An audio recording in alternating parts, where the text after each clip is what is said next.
A lot of fun. Oh, you're still pretty fun, Susie. Yeah, we've You are just still fun, redefined it, Susie. right? I don't know. Well, I think we can go ahead and get things started. Hi, everybody. Good morning. And thank you all so much for joining us again today. Our facilitator for today, Rick Lochner, has pulled together a great program. It's going to be around attitudes and behaviors today and sort of linking that back to successful leadership and the overall role that it plays. So without further ado, I'll hand it right over to you, Rick. Sounds good, Lindsay. Thanks so much, and good morning to everybody that joined after the first couple of good mornings. So glad to have everybody here, and looking forward to a rich discussion on attitudes and behaviors. So let me pull up the slides here, and we'll. All right, so we can. I presume everybody can see this. We're good to go? All right. So once again, we're talking about attitudes and behaviors, and this is this is an extension, if you will, of the ongoing discussion, as Lindsay said. You know, we're 3/4 of the way through our first section of the Leadership Institute, where we're focused on ourselves. We're focused on how we lead us. And so today we're going to do a deep dive into what are attitudes, what are behaviors, and we're going to use that as a catalyst for a conversation around diversity, equity, and inclusion. Clearly one of the key issues of the day. And, you know, as I continue to coach senior leaders across the spectrum, large corporations, small businesses, nonprofits, it's an ongoing conversation. It's part of the conversation, you know, where I almost think that before the events of last year, many people treated DEI as kind of a sidebar conversation. Well, you know, those days are presumably gone for good, in the sense that it is now embedded in the very fabric of the leadership conversation. But it is very much begins, you know, this idea of diversity, equity, and inclusion begins with our own personal attitudes and behaviors. And we got a little bit of a taste of that last month when we, you know, the field work was to do a bit of a deep dive into the events and the influences that formed our value set. So once again, we'll take that as an extension. And then I'm going to sign off for a couple of months and turn it over to the capable hands of Tish Thompson, who will be your facilitator in April around goal planning and time management, and that'll wrap up the first module around how we lead ourselves. So today we're going to jump in and talk about, obviously, attitude. What is it? You know, what is it about attitude? I mean, we've all heard, you know, how many of us have heard at least once in our younger lives about somebody not liking our attitude? Or maybe we've heard it recently, you know, where somebody just doesn't, you know, calls out our attitude for whatever it is. Maybe it's a good attitude. Maybe it's not a great attitude. But it does definitely have how we think, definitely has an impact on how we show up in this inclusive world. And I focus on inclusion, as you'll see as we get into it, because I think inclusion, quite frankly, is the end game. We'll look at the connection between attitudes and behaviors as a way to highlight why attitude is so important. You know, when people ask me, Rick, what do you do? Okay, well, they know I'm a coach, but what do you do? And my short answer is, I'm in the attitude adjustment business. Because fundamentally, to me, that's the catalyst for much and most of what leaders do. Whether they do it well or they don't do it well, a lot of it stems from the attitude they bring into the discussion or the scenario. So then as we talk about the connection between attitudes and behaviors, we'll look at behaviors. And in that conversation, we'll spend some time talking a little bit about personality, because personality is a sum net of behaviors. And then we'll wrap it up with some conversation around the competency models and what are the behaviors that the predominant competency models are really looking at. And so we'll do a deep dive. Did everybody get the handout. Does everybody have the handout? Or I guess I should say, does anybody not have the handout that we created for this? None of us speak now or forever hold your peace. Okay, well, good. I'll assume that everybody does have it. And as you saw from last month, it follows along the slides, which will be provided after the session today.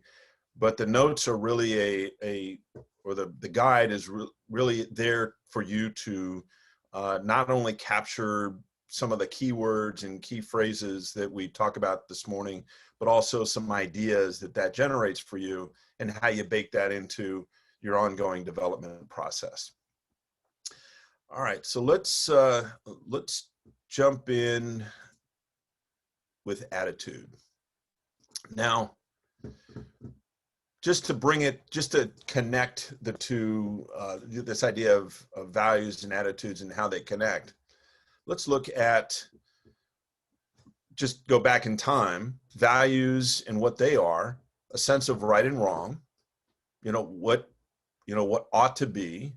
And of course, we had this strong influence from parents, teachers, coaches, basically the people in our lives that helped us formulate those attitudes or those values. And of course, we saw the three major phases of value generation or value building that we talked about last month. So the connection then becomes this, and I call this the essence of leadership. What we believe, which are values, is the foundation for the way we think, which is our attitudes. And then what we think provides the foundation or provides the catalyst for what we do, which are behaviors. And then to take it one step further, what we do is what drives desired results. So we're looking at this as a continuum of, we're not talking about values in isolation. We're not talking about attitudes in isolation. And we're not going to talk about behaviors in isolation. We have to talk about all three of these because they all factor into ultimately achieving desired results. And I purposely use the term desired results because, quite frankly, anybody here on the screen can achieve a result. But that's really not the point, is it? When we talk about whether you're overseeing programs or you're delivering services in the for-profit world, it's all about achieving the desired results, the results that matter. And so we have to look at when we think about what we do against desired results, then we have to look at very specific behaviors, because only the specific behaviors will generate the specific results. And if we want specific behaviors to be habitual, if you will, then we have to look at specific attitudes. And we'll talk about that as we continue in through the conversation. But this sets the stage for the continuum of why attitudes and behaviors, and of course the conversation around values and ethics last month, are so important because they're all tied together. Think of it, this is my version of what John Bloomberg talked about last month when he talked about his values, wants, needs, and behaviors, and how that has to go in a specific order with a foundation of values. I just look at it a little bit differently, but it's the same idea. Questions so far? So when we talk about attitude, I always like to make sure we're clear on definitions. So attitude is habit of thought, right? It's the way we habitually think. It's, think of it as when you approach a new situation, when you meet a new person, when you come up against some new piece of information or a new environment or, anything new, where does your mind go first? How do you first think about that? And so that is going to be a determination of how do I respond to this? and how you respond to any situation is going to be this predisposition built upon all the experiences that you've experienced in your past leading up to this very moment. So one of the challenges, one of the more challenging conversations sometimes, and you got a bit of a taste of this in the field work from last month, is what in your past formulates the way you believe, think, and act in the present. Because we're all products of our past. Whether we like it or not, we're all products of our past. And so it's that formulation, and we'll go through how strong a force that is here in a bit. So it's this habit of thought. So when we think of habits, what do we think of? You say something is a habit. What does that generate from a meaning standpoint? Something you do without thinking. Okay, something you do without thinking. So we're talking about thinking without thinking, which sounds kind of funny, but in more, I guess in clinical terms, we call that our subconscious, right? When you think about thinking without thinking, that really is, it's our subconscious. And we'll talk about how powerful that is here in a bit. What else? When we talk about habits. I think of bad habits. Okay, tell me more. Like chewing your nails. It's a bad Okay. habit. So we think about the things that we do, but we'd like to change, sounds like. Or it wouldn't be a bad habit, right? If we didn't want to change it. And when we think of bad habits or habits that we might want to change, how easy is it to change a bad habit? Anybody who's tried stop smoking, drinking, chewing your nails? How easy, anybody gone through that process of changing a habit they didn't like? I would say it's not easy changing a bad habit. Any At all. thoughts on you? And you're absolutely right. Any thoughts on why? Because it's patterns. We have ingrained patterns in our brain that we have to, I would say it's easier to start a new habit versus trying to break the bad habit. So if your bad habit is challenging, start the good habit, the opposite of that bad habit. Sure. And then your brain, have new patterns, new way of doing things, new branches created. And Okay. now that bad habit is over, possibly. Go ahead. I think it's hard to change a habit just out of ease of doing it. You're just used to doing it. It's easy. It occurs naturally, and it's difficult to change that because you have to adjust the actual process in your head, the thinking of it. Mm-hmm. You have to take what's subconscious and make it very conscious, so that essentially you're reprogramming yourself in a sort of way. This has been a very matter of fact, the blog that I wrote in newsletter that I wrote last week specifically was about habits. And then I referred to one I wrote back in 2014 on, the 3 steps of habit change. And you're absolutely right in the sense that, who was, I didn't see the screen. Who was that was speaking before Tim?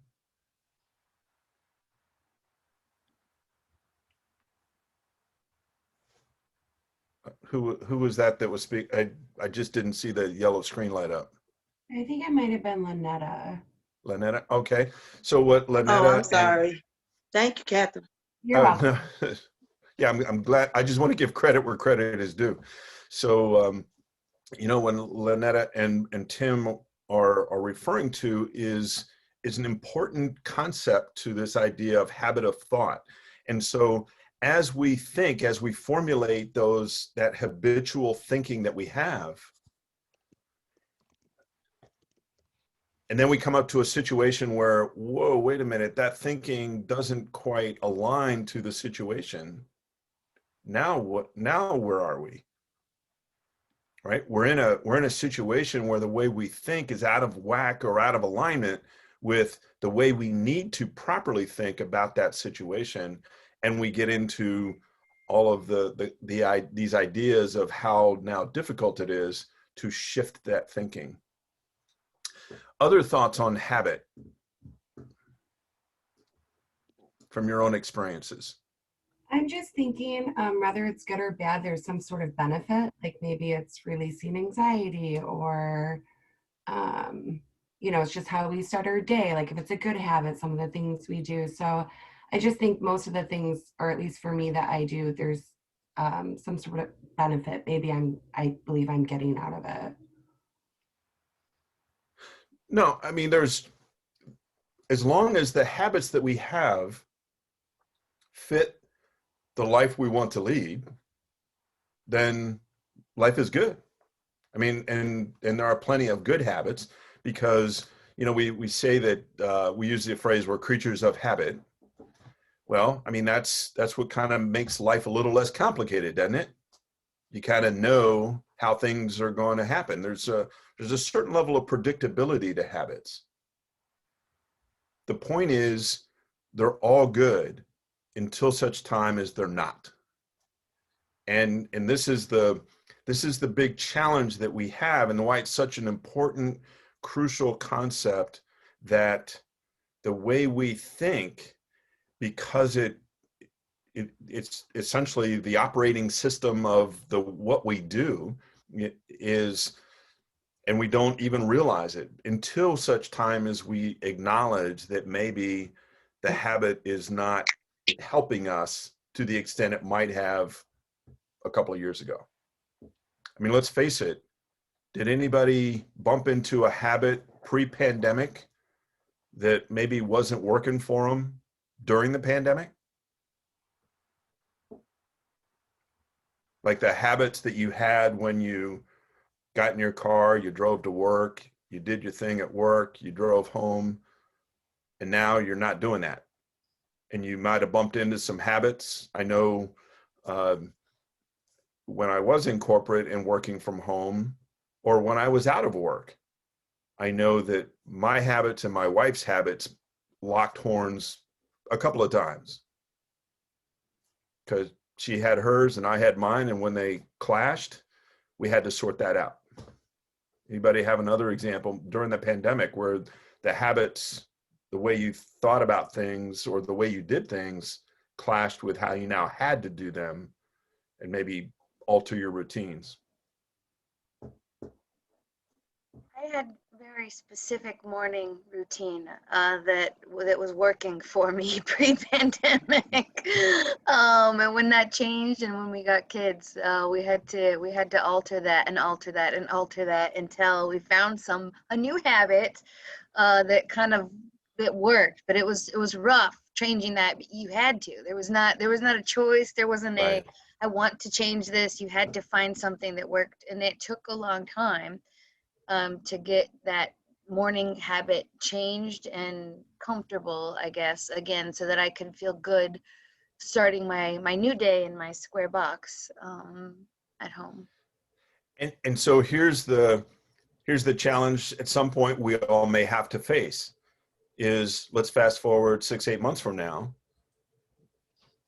Will those habits change yet again when things loosen up? We're all vaccinated. We're all a little bit more comfortable going back to the office, all that sort of thing.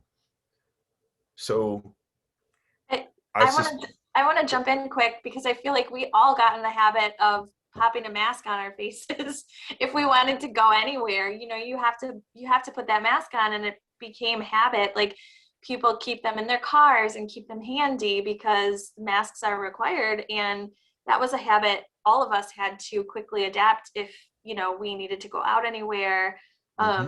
Those mandates very quickly made us adjust our habit.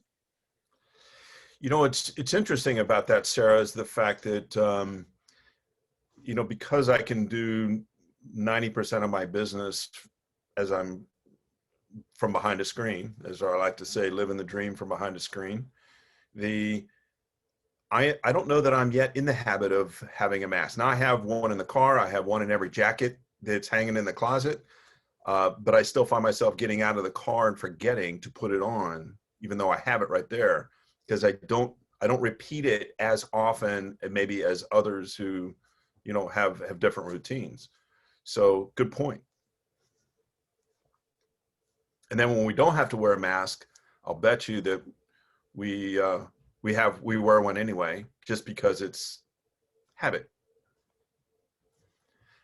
Other examples or thoughts on this idea of habit and habitual thinking?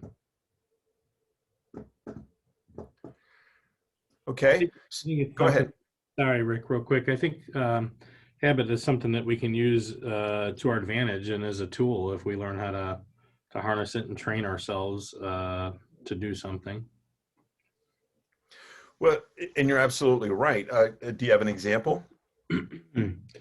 I mean, it can be anything from the way we eat, how we eat, what we eat, the way we work, and tackling difficult tasks in the morning first. It can be applied to anything. Pretty much. And so you want things to be habitual for all the reasons that we've talked about. So when we talk about this idea of adaptability, does adaptability tie into this idea of habit? And how so?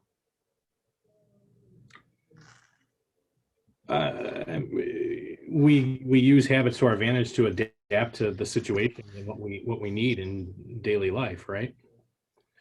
Well, we do, and so my suggestion is, or the way I coach, because it's also the way I live, is that is the habit that we all need to embrace.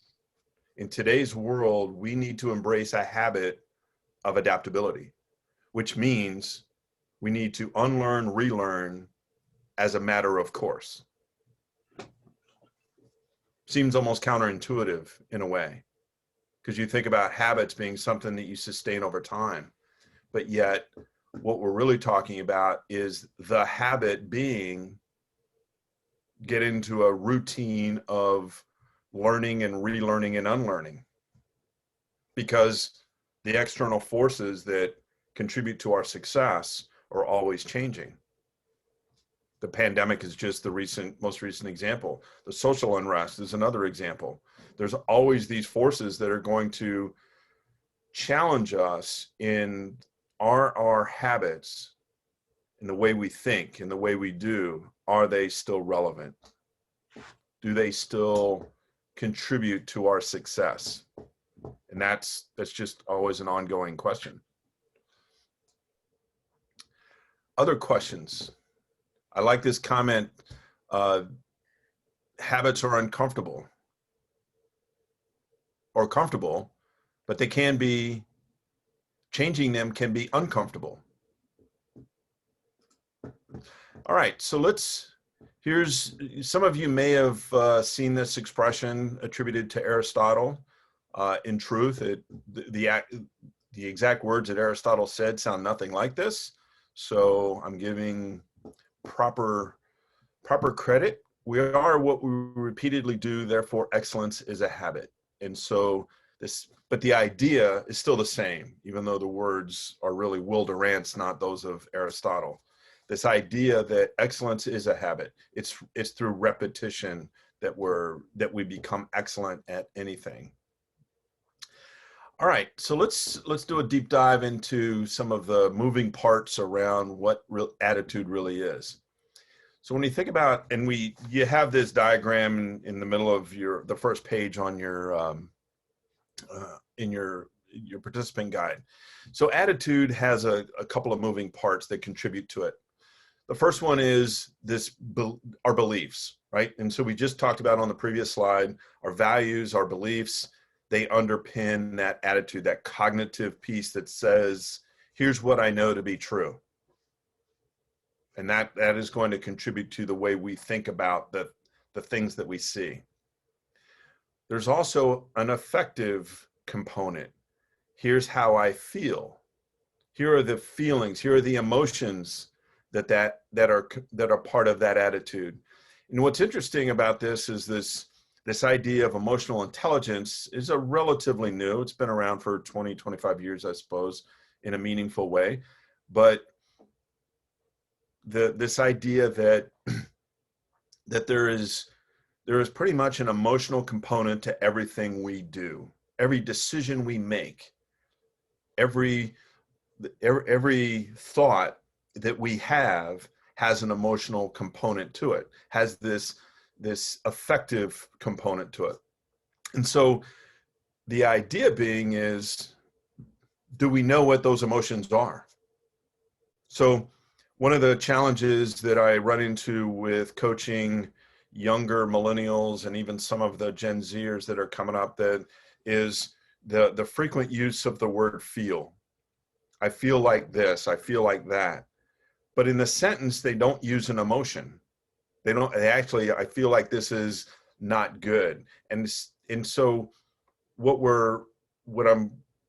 my intent when that language is used is, okay, so what is the emotion here? What is the emotion that you're really talking about? Because what I'm trying to impress is, don't use the word feel because it's easier and sounds better, like previous generations use the word like. So there's that emotional component. The trick is, do we know what those emotions are? So we have what we know and we have what we feel, and all of that contributes to the third part of attitude, which is intended behavior. Now, why do we call it intended behavior, do you think?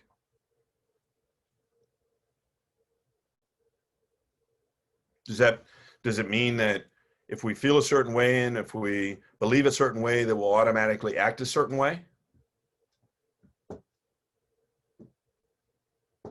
What do you think?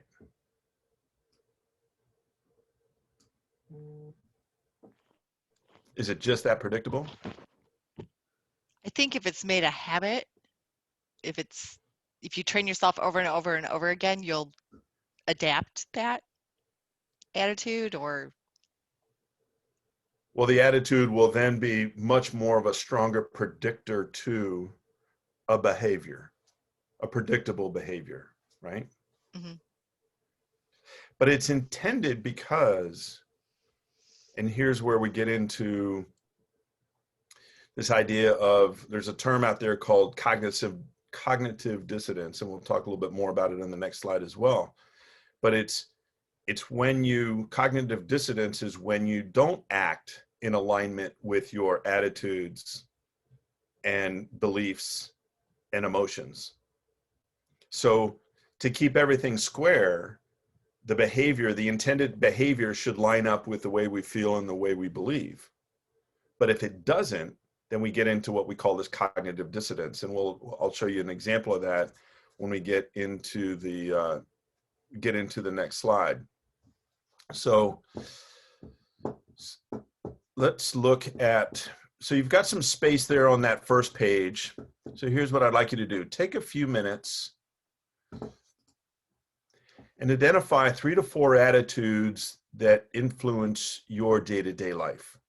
And they don't have to be positive, they can be negative, but it's because I'm not going to ask you what they are unless you feel like sharing, but just take a few minutes and identify what are those most prevailing attitudes that influence your day-to-day life. And it could be, could also be work, could also be home. We're just looking for attitudes in general. So take a few minutes.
Okay, another minute and we'll see what we got.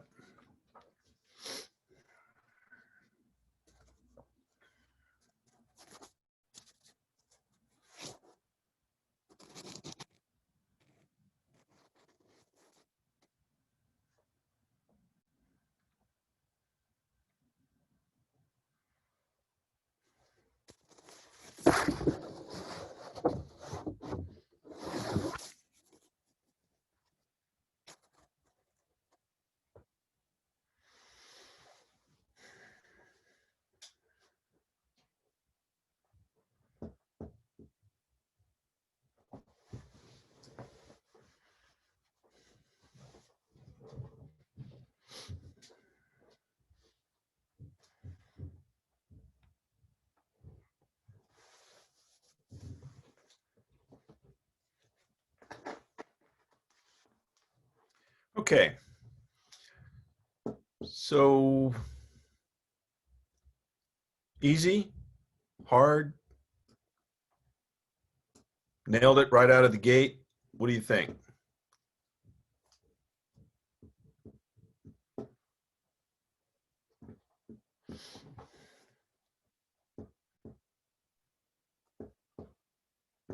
Marianne, how about you? What was your?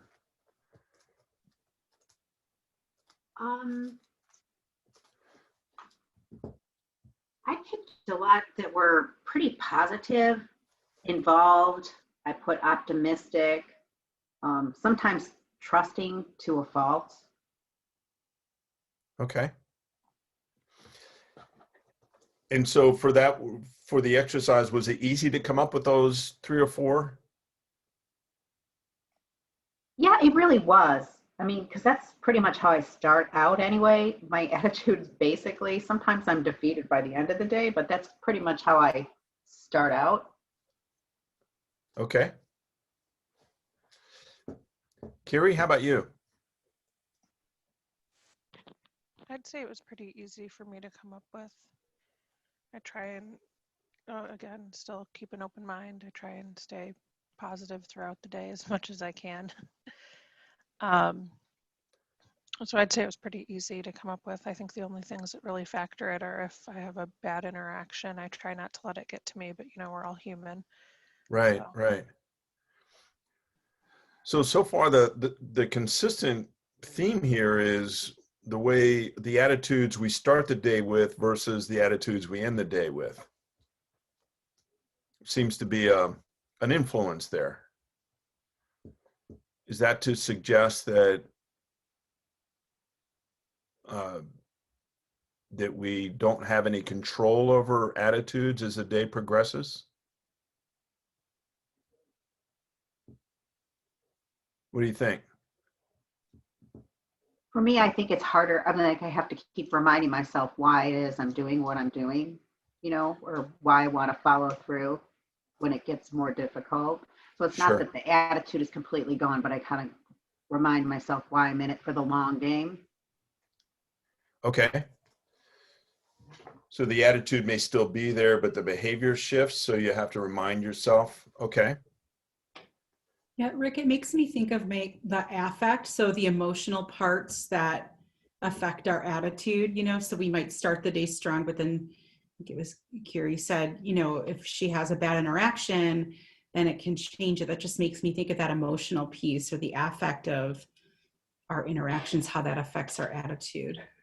Okay. Do we have, or how much choice do we have on what attitude we bring to any interaction?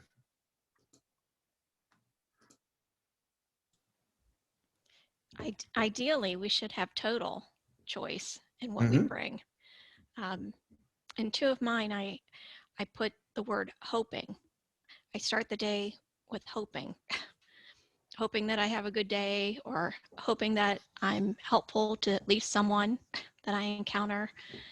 So, you know, just knowing that ideally we should be able to control, but, you know, realistically, is that the case? Probably not. Well, here's the thing. And trust me, what I'm about to say doesn't mean I'm anti-hope, but there's hoping something happens is a from a leadership perspective means you're not quite all in. And so I'm one of my favorite expressions is hope is not a strategy. Again, trust me, I'm not anti-hope. Hope has its place in the world, you know, by all means. But from a leadership, how do you take hope out of hoping you have a good day? You know, just by way of example. How do you take the word hope out of that and to the point where you can say, I will have a good day? Because that's attitudinal. Just the way you said it, removing that, removing that one word and starting with I will. Okay. And sometimes it's just that simple, but our attitude is many times reflected in the words we hear ourselves say. Do you agree? Yes. If we're making a choice to let negativity, if you will, come into the headspace. And so there's one of my favorite expressions. Mary Engelbreit is an artist, and maybe you've heard it, but I think it's appropriate here in this conversation. If you don't like something, change it. If you can't change it, change the way you think about it. And so what she's saying is there are things that are out of our control. Absolutely. You know, life is that way.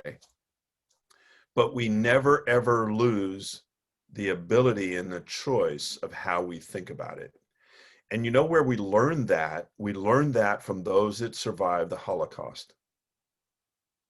When you go back and you read some of the survivor stories of the Holocaust from World War II, an underlying theme is that those that had a strong will, that strong mindset that they can't take that away from me, was an underlying theme of those that survived that obviously very horrific time in history. So point of all this is attitude is a choice. And we do have that choice. We always have that choice. Nobody can take that away from us. It's a matter of whether we exercise it to the full extent of what we have or not. Rick, since we started working with you, the practice, and I don't know what you actually called it, where we reflect on our day in the beginning and we reflect again, I think helps center us and bring us back to attitudes. I can't remember what the practice is, but you know, I've been trying to, you know, do that on a daily basis, like meetings and what would I have done differently or said differently in different interactions. And I think that exercise helps me come back to my original attitude. Good. Yeah. I mean, it's simple reflection, but reflective in a very deliberate way. Not just being kind of, well, how was my day? It's really digging more into what made the day the way it was, so that we're not leaving it with, man, I was really busy, but what the hell did I accomplish? You know, you ever had one of those days? So a lot of it has to do with attitude and just being deliberate. So you're right. It's staying close to what those specific attitudes are. And thank you for the reminder, Marianne. It's just a great practice to keep in mind. Other thoughts on this idea of choice, or just as you went through the exercise, difficult, easy, did anybody find it difficult to name the attitudes they hold or that have the most influence?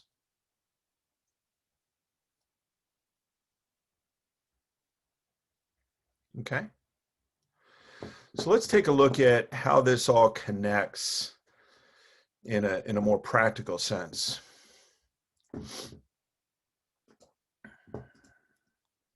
So here's a scenario. You know, according to the Gallup organization, the organization that's responsible for Strength Finders, they do a quarterly employee engagement survey. And so basically, 71% of the workforce quits their job every day. And of course, this is a pre-pandemic example. And then they get in their car and they go to work. So 71% are either actively or passively disengaged from their job. And here's one of the reasons why. So we talked about attitude having a cognitive piece to it. So we believe that work is important. I know that there's a lot of altruism on this call. So the work is important, whether you're working for the Y, working for the chamber, those that are in for-profit, you know, that work is important to them, which is true of most people.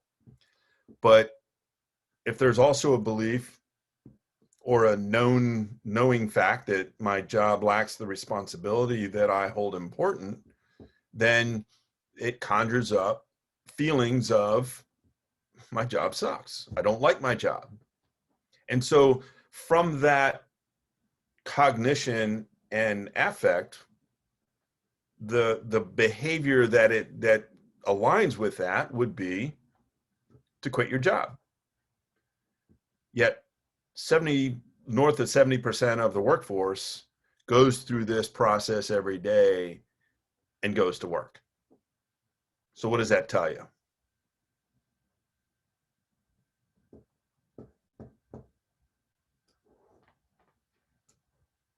What's that tell us? If 70% of the workforce doesn't like their job, but yet they still go to it, what is 70% of the workforce struggling with, do you think? Is it a change in general? I'm sorry, what's that? Is it a fear of change in general? Or lack of motivation? It may not be a lack of motivation. What's the, just because you don't like your job, what other factors contribute to whether or not you actually quit and go find another job? You have responsibilities. That's Absolutely. Bills to pay, mouths to feed, all the responsibilities that you have.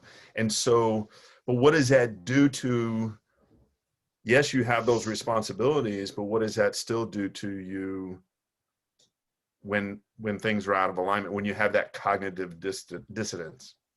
Wears you down. It wears you down. One of the things that we talked about in January when we were debriefing the DISC assessment, if you remember, we looked at, where is that biggest delta between the four elements of DISC.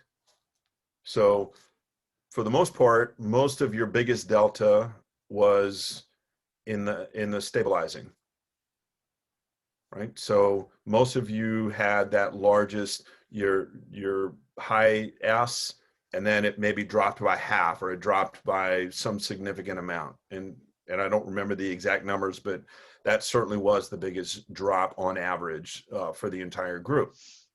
And so that's yet a place where we can look and see where is that stress coming from, and how much of that, while that's a behavioral metric, what role does our attitude play in where that stress is coming from? That's a rhetorical question at that point, but it highlights what you're seeing on the screen, what you're seeing as far as if you don't. But the opposite is true too. the same is true if I love my job and I do get that responsibility and that those positive emotions, then you're going to give it your all, and the job is going to be great. When you look at, I just did this with another client who actually had some statistics from his organization, and as he did it a culture survey of sorts, where he asked people, what is it you like most about the organization and working here? It wasn't money. It was the things that are embedded in that cognitive and affective element of attitude. It's about, I love working here. I feel fulfilled working here. So. Rick, I wonder if that has to do with an employer's sense of employee engagement, because I find it hard to believe that 71% of people are just not happy with their jobs. Like, I think a part of that 71% are people who were happy and given their all, and then at some point they realize they're not getting that fulfillment from work. And is there something we can do as leaders to engage them in a way that would keep them happy? Well, and yes, that's the short answer. But happiness is not necessarily the secret sauce, if you will. Now, we want people to be happy. I mean, but that's not the long pole in the tent. It's more things like respect, and there are very disengaged people that are happy. I'm happy I don't have to do all that work, because she's over there busting her tail and getting no credit for it. But hey, I'm happy. I'm sitting over here, being a social loafer, and I'm happy as all get out. So yeah, happiness isn't really the answer, but you're absolutely correct in the fact that leaders do set that tone. And we'll actually talk about that here in a bit, about how it's the leader's attitude that really it is the silver bullet to creating that environment, that psychological safety, that that space that creates that space where people can really excel in what they're bringing to the table. Now, when that 71%, I believe it's just slightly less than 30, or maybe around 30, that is actively disengaged, and the rest are passively disengaged. So, they're shaking their head, yeah, I'm in, but in their mind, they're saying this job sucks. So they're passive in what they're doing, and the biggest perpetrators of that passive disengagement are mostly high S's, because that's that, right? Because they don't want to come across in public like they're not part of the team, but they'll just quietly churn, and critique in private. Great question. Other thoughts? Okay, so let's look then at this idea of prevailing attitudes that we have around the world itself. We like to think that the world works in a linear fashion. A to B to Z to C to D, and does it? Of course, we know fundamentally the world is not linear, but is our thinking about the world, is it linear? Is it anthropocentric, which fundamentally means it's a thinking that humans are the center of the universe? And we know that, one of the biggest arguments around climate change and the effects of climate change is built around this line of thinking. Is the world mechanistic? Can we create rules that govern every bit of life? Of course not. I mean, politicians would like to think we could and be able to legislate what we do. But the world is more organic than mechanistic. But is our thinking mechanistic? Are we thinking of that, you know, things should be ordered in some sort of set structure? Because it just isn't. And so the question that this begs is, how does your thinking line up with the way the world really is? And that way we get back to this idea of, you know, we live in a VUCA world. VUCA is an acronym for volatile, uncertain, complex, and ambiguous. It's a term that's been around since the late 80s. And so because that's the world we live in, and it's not just because of the pandemic, it's not just because of the social unrest, it's not just because we have you know, contentious political elections, it's just because the world at large is a living, breathing, constantly evolving thing. But yet we as humans, we want to categorize things to make life simpler. And so we structure our thinking in a very simplistic fashion to be linear, to be ordered, to be mechanistic, but it's not. And so that's a rhetorical question of how is your thinking lined up to that? Because how many of your organizations have at some point in the last couple of months talked about innovation? Anybody had a conversation around innovation at all in the last, I don't know, 6 months or so? Yep. See a couple of thumbs up. Well, guess what? You can't innovate. Innovation is doing things differently. All right. That's a pretty straightforward definition. But if you go back to that first slide where it says what we believe, we think, what we think we do, to do different, you have to think different. So in order to achieve innovation, you have to think creatively.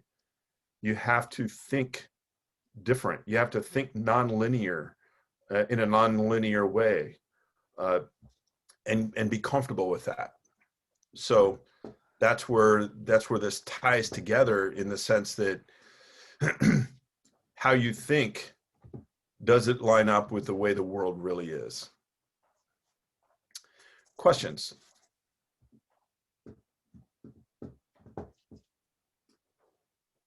So far, so good? So is 10 minutes enough to get recaffeinated and come back? All right. So, well, now it's 9 minutes. We'll come back at 5 after the hour, and we'll jump into some numbers, attitude by the numbers.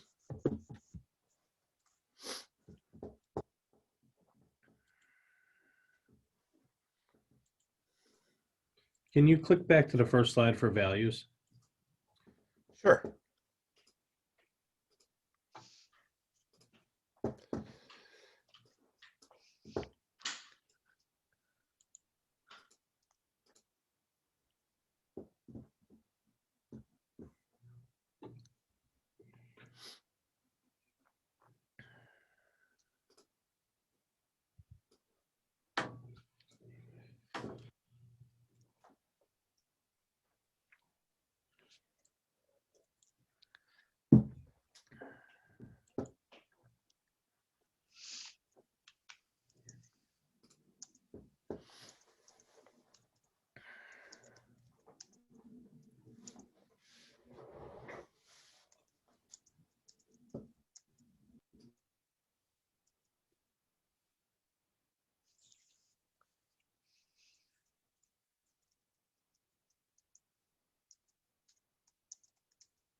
Rick, was there a previous slide to that?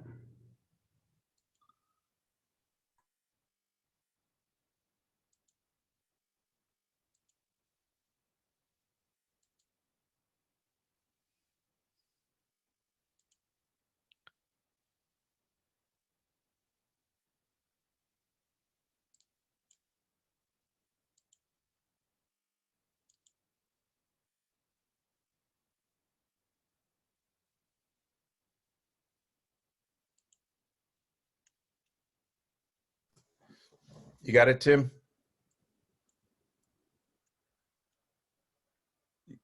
You get everything you need, Tim, from that slide? Yeah, I'm all good. Thank you. All right, cool.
Okay, let's bring everybody back online. See everybody's smiling faces again.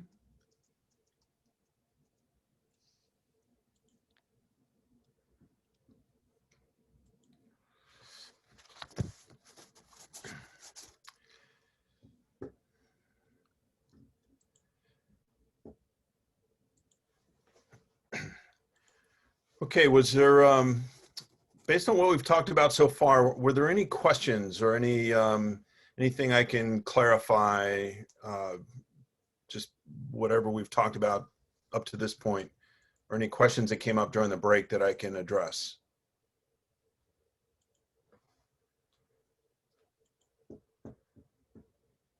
So far, so good, huh? All right. So on page 2, in the middle of page 2, now let's break it down by the numbers. You know, we've talked a lot about what attitude is and how it affects and the like.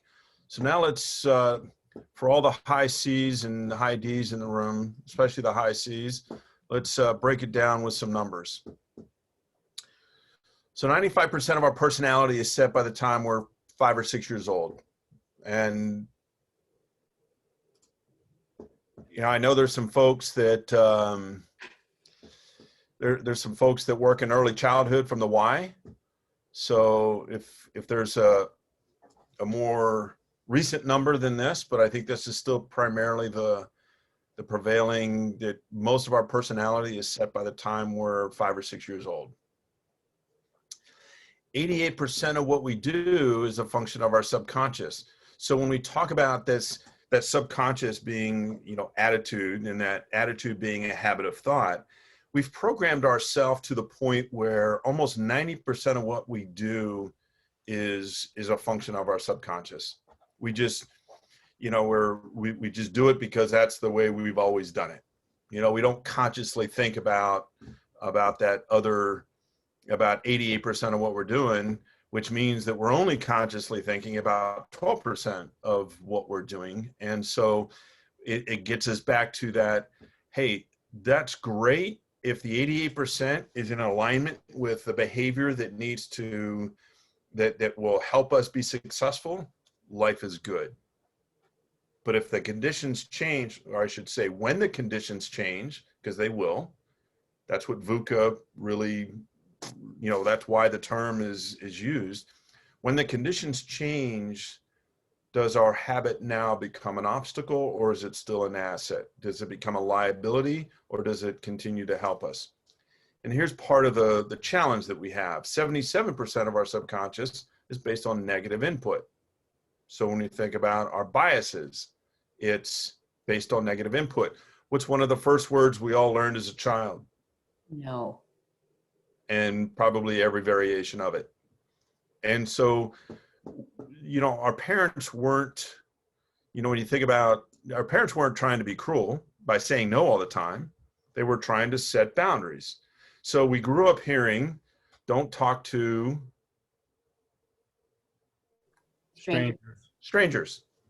So any of you that are in sales, good luck with that. Don't speak unless you're spoken to. Spoken to. Don't chew with your mouth open. See, all of our parents went to the same school. They learned all the same phrases, you know, but, you know, over time, when we grow up and we hear this, don't do this, don't do that. And again, very well intended in the sense of setting boundaries, but we have this built up, you know, noism, if you will.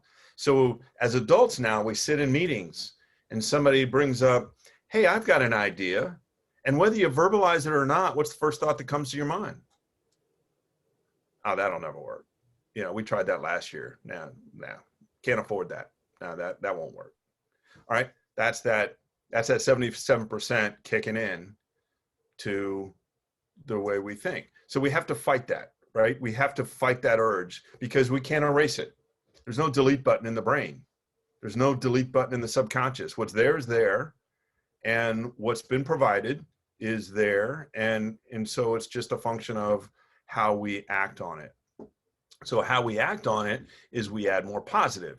How we act on it is we consciously set about to say, okay, we're going to do this different. This idea, we're going to consciously unlearn and relearn. And so here's another set of numbers that come into play. When we're exposed to, according to the American Psychology Association, when we're exposed to one idea one time, eventually we'll forget 98% of it in 16 days. So when we think about, when's the last time you went to a training session and maybe one of these 3-day deals where you just sit and they just fire hose you with information for 3 days? And you get this beautiful binder that you probably overpaid for anyway. And you take it back to the office or back to your home office and you park it in on a bookshelf, and there it stays. It's one of the reasons why the field work is for this program is structured the way it is. Go back to the very first session in January where we talked about what leadership development really is. It's the application of what you learn, the application of skills and knowledge in the work environment that you're in. The application. So you have to apply it. So this, when we're exposed to an idea 5 times in 5 days, we'll remember north of 60% of it for 15 years to life. So when you think about an investment in training, when you think about an investment in by yourself in the way you think, you have to repeat it. You have to apply it repeatedly.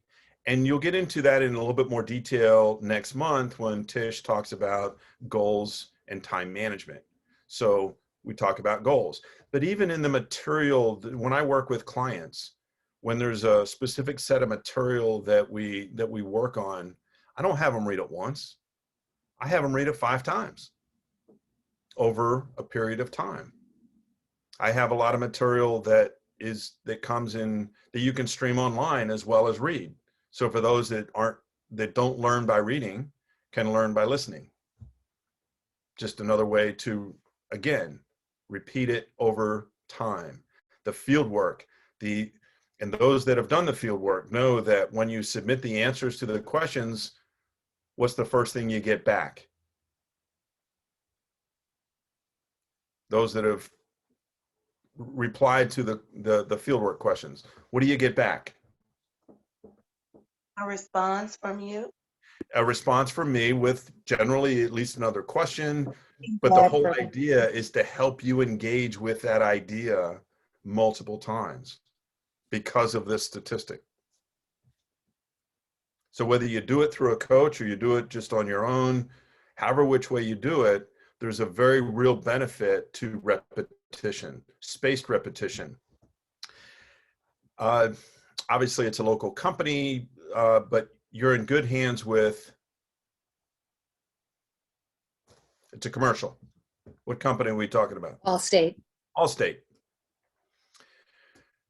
Who can finish 2 all-beef patties, special sauce? Lettuce, cheese, pickles, onions, and I'll be fine. Okay. Guess when that commercial last ran? Decades ago. Yep, 1976. Wow. So why is it we still remember it? Because we heard it a bazillion times. A gazillion times, and we repeated it a gazillion Yes. times, right? We didn't just hear it, but we repeated it. Mhm. We repeated, do the do. Where's the beef? You're in good hands with Allstate. You know, I mean, we've commercial, marketers, they know this. They know that if they can get you to sing their jingle, life is good. So this idea of the jingle that you need to repeat and say and repeat to yourself is one that contributes to the way you think in a relevant way. So just looking at the chat here see if there's any questions.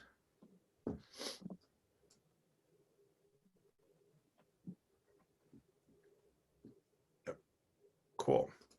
All right. So with this in mind, here's what I'd like us to do.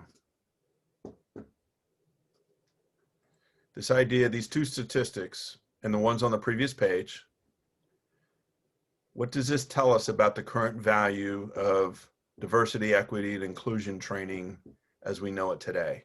And here's what I'm gonna stop sharing, and I'm gonna put us into, wait a minute, I thought we had breakout rooms. Do we not have breakout rooms? Yes, we do. Okay, I'm just not seeing it on my screen. I can set them up. I can go ahead and do that. How many people would you like in them? Go ahead and just, before you do that, what I like, I'm gonna break us into 5 groups. And Lindsay, if you could just put us into 5 random, Sure. 5 random rooms, which is the easiest way to do it. But each group, I'd like you to look at that question, which is at the bottom of page 2. So you've got it in front of you. You don't need the slide. And so take about 5 minutes. And what are your thoughts around the current state of diversity, equity, and inclusion training, and how we're trying to move that needle based on the statistics that you just saw in the previous 2 slides. So Lindsay, if you could go ahead and set those up, I'd appreciate it. Sure.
So did we solve world hunger as it pertains to diversity, equity, and inclusion?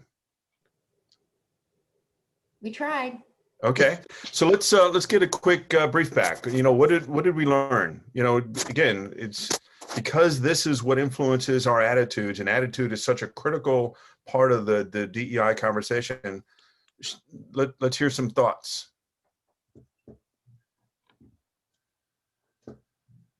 Who wants to start? I can jump in here. This is Megan. Sure. Thanks, Megan. So our group talked a lot about unlearning and relearning, and we were particularly drawn by the 95% of what your personality is by age 5. So everything we've learned, as when we were young, is ingrained in us and comes through with us to our career. And now, at the leadership level, it's hard to unlearn those habits and what we know about DE&I and relearn them. So, and I think it's probably difficult for many folks in leadership roles to go down that path. It's easier just to default to our comfortable habits of thinking than it is to unlearn and relearn. Okay, cool.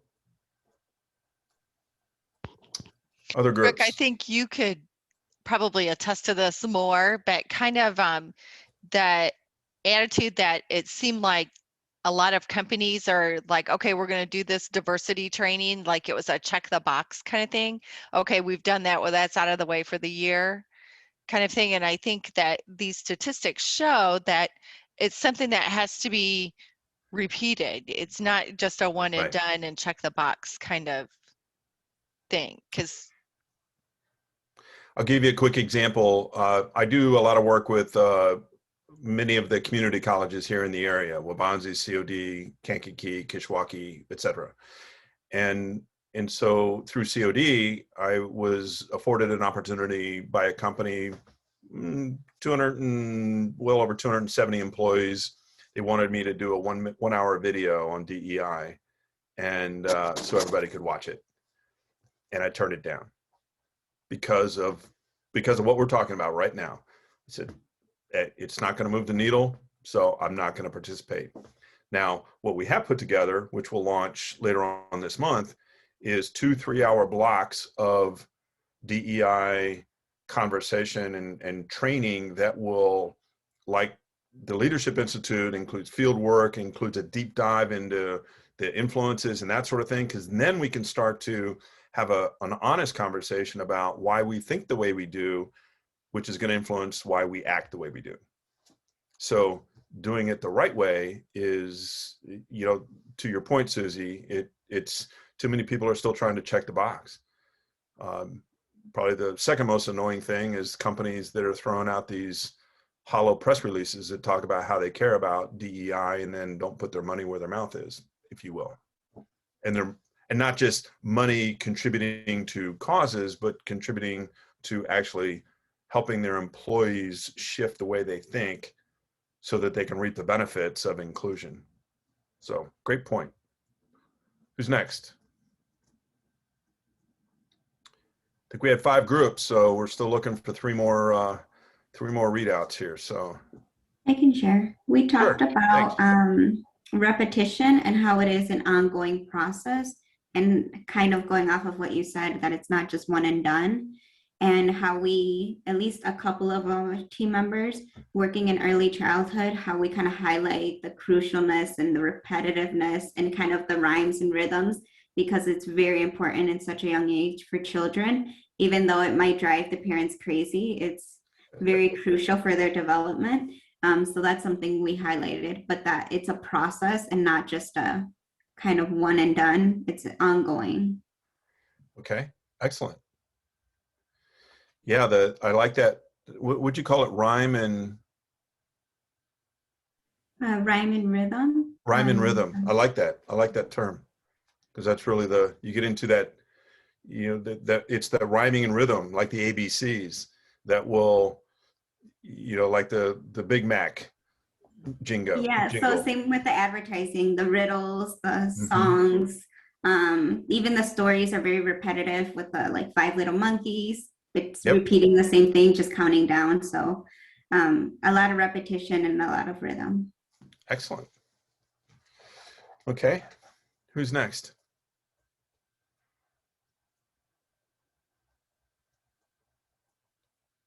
Did we hear from the group that I was in yet?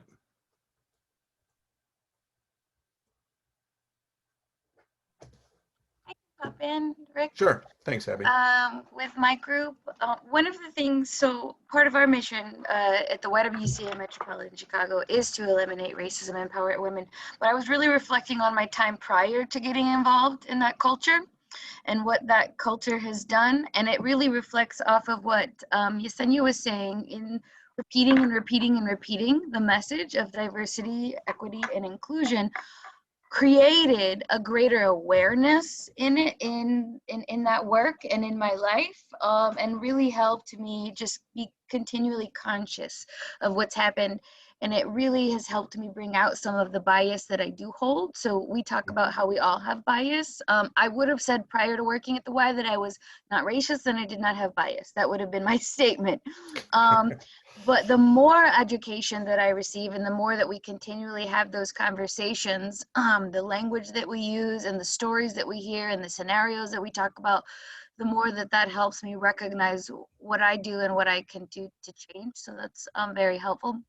One of the things I also wanted to mention is that my work with volunteers actually really helps me in diversity, equity, inclusion, because all of the volunteers that we bring in come from different backgrounds, whether that be in their work environment or their cultural environment, or where they're from.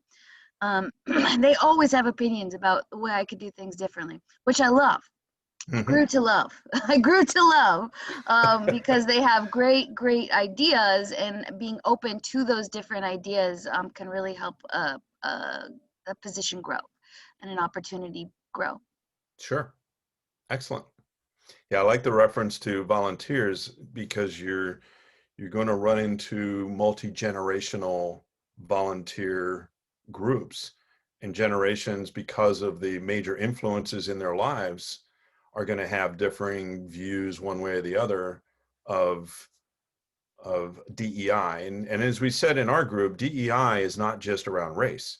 DEI, I mean, in the more general sense, LGBTQ, age, gender, I mean, abilities, disabilities, there's actually 8 specific categories of DEI. Race is just one. So it, it's a much broader topic than what is making headlines in the moment, and for good reason. And then going into intersectionality, having those overlaps within those as well. Mm-hmm. It's one of the challenges leaders have is, around this conversation, is having it in a way that says, how do we move forward, right? As opposed to letting it devolve into what was.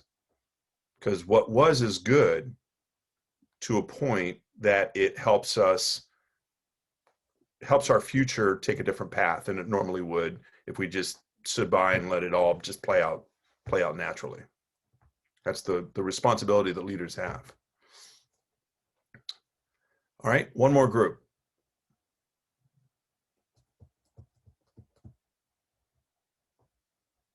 Somebody from our group. I think that was our group.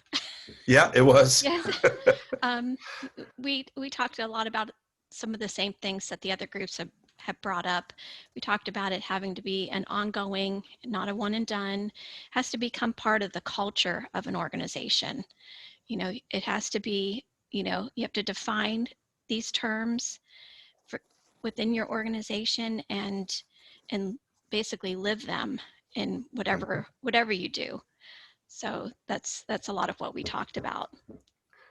And I think that's one of the key challenges, and that's why this next section of what we're going to talk about is going to spend some time defining what it really is, right? Because I think that's part of the confusion of as you said, Kathleen, it really is, it can be confusing. as to what do we really mean? What are we talking about? So good. With that, let me reshare my screen and we'll, okay. So let's take a look at what we're really talking about here in the sense of diversity and inclusion. Diversity, and as I mentioned to my group, I think one of the challenges we have, I strongly believe that one of the challenges we have is we focus too much on diversity and not enough on inclusion. And because inclusion, quite frankly, in my humble opinion, and based on what I've seen, is the end game. Diversity and equity are a means to the end. Inclusion is the action that we all want in our companies. And so as you can see, diversity is pretty much primarily based on demographics. And as you see, age, gender, race, location, employment status, and many others that we classify as demographics. But the term that the leaders that I work with are not quite as familiar with is this idea of psychographics. And psychographics is very much what we've been talking about so far, and that is how people think. So as you can see, personalities, values, attitudes, all familiar terms that we've already talked about or will talk about here in this through the course of between now and noon. And so this is all about the psychographics can paint a very different mapping than demographics. Just because an organization looks diverse doesn't mean they think diversely or that they have diverse values. And so that's where the inclusion is a function of culture, as was mentioned previously, and it's primarily based on psychographics, is how we attitudinally approach what our value set is that underpins the way we think and ultimately the way we do. And so any questions on how we're splitting these two up? Oop. Oh, wrong way. Okay, so Rick, you mentioned earlier there were 8 different categories in DEI. Is that something we have on one of the slides as well? We do not. And if you ask me to remember all 8, I won't be able to do it. I'm sure I can Google it. Thanks. Yeah, I mean, and the whole idea really was to not lose sight of the fact that there are multiple categories that feed into the DEI equation. Obviously, I'll know it before the 24th of March because that's when I do the first 3-hour session, which is going to be focused on that as well as this idea of old thinking and new thinking. Old thinking was really around we accept people that are different, more of a tolerance thought process than anything else.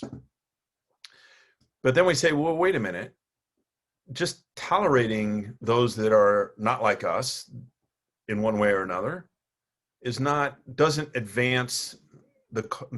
make us better. It's more of a play not to lose strategy. It's a play not to lose thought process. So the new thinking is based on, as you see, representation, where we go out and we want those fresh perspectives. We go out and we are consciously seeking out those with ideas that are contrary to our own, so that we know that every decision we make has been well thought out from a lot of different perspectives, right? So one of the things that I've said for many years, especially as it pertains to leadership, is this idea that cognitive diversity is really where the magic happens. It's where people have different thoughts, people have different ways of thinking that bring that difference to the table.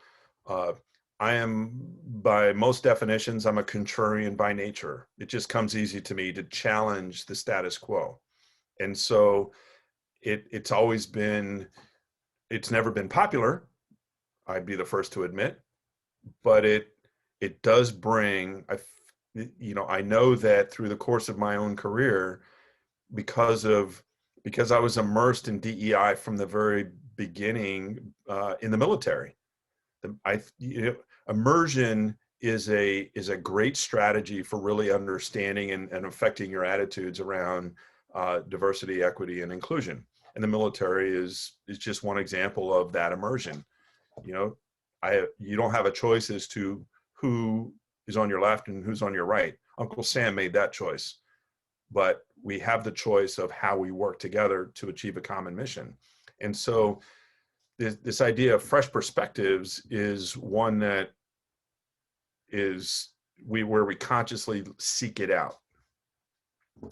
So many of you have heard the term the melting pot. Maybe have you heard that term. Unfortunately, the melting pot is a very Eurocentric phrase, if you will, metaphor. And so now we use more this mosaic, because the melting pot means it all becomes homogeneous. We stir it all in and becomes, one color, one flavor, one taste, whatever the case may be. But a mosaic, that metaphor helps us appreciate the fact that every color, every piece in the mosaic add to the beauty of the overall piece. And that's really the metaphor that we want to promote, because it does appreciate every individual that is part of the overall organization. So the organization is a mosaic, not a melting pot where everything becomes homogeneous. Questions?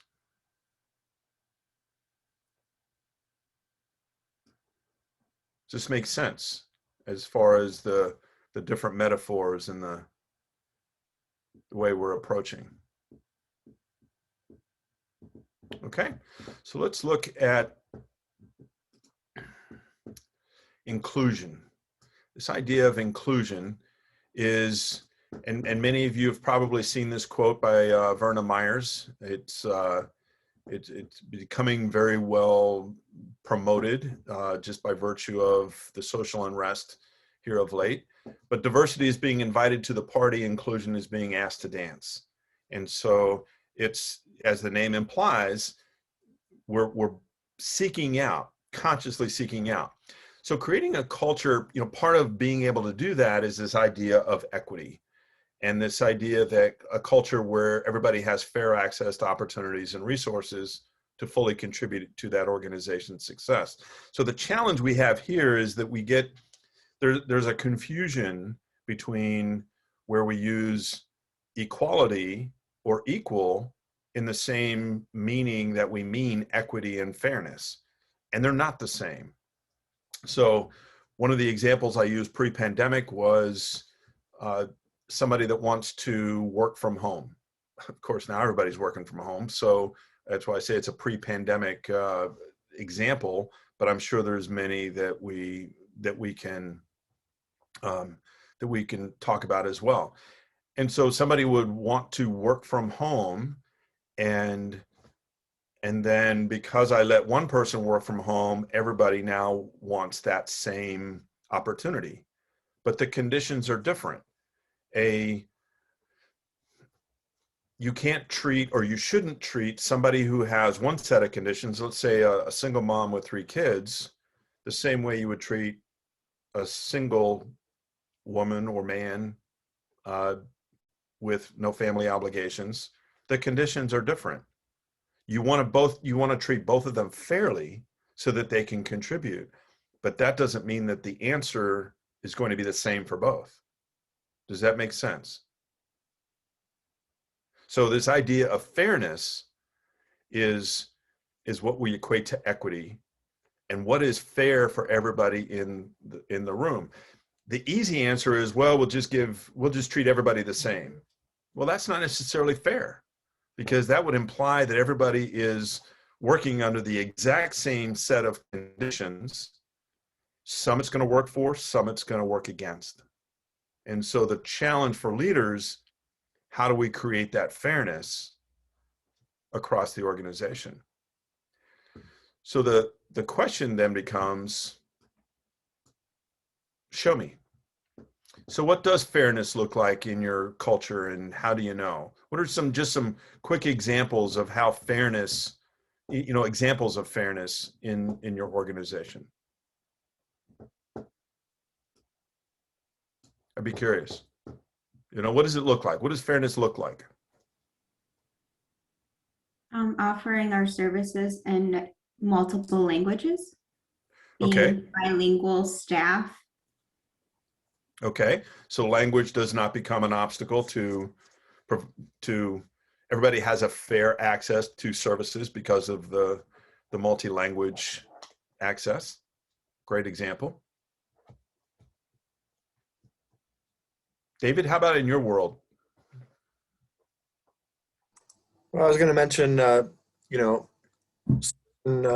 grant opportunities for, let's say low-income customers, things like that, that we can share with certain demographic of our customer base.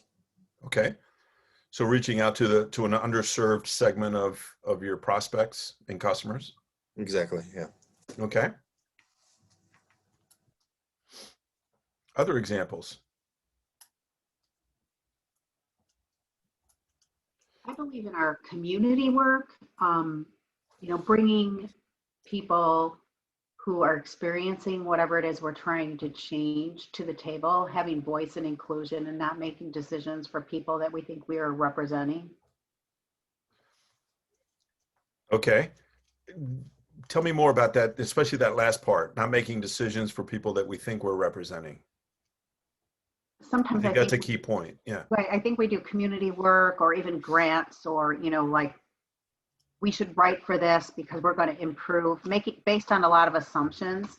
Like, oh, we're going to improve these conditions for whatever community group people without really taking consideration what it is they really would like. We make a lot of assumptions sometimes and aren't treating people fairly based on our assumptions. Sure. It's, one of the challenges that many nonprofit boards have is when I look across the board, does it represent the community that they serve? Because their job is to govern the organization. Well, if you're going to be influenced by your own experiences, and if those experiences aren't fully represented in a conscious way, how can you govern the way you need to?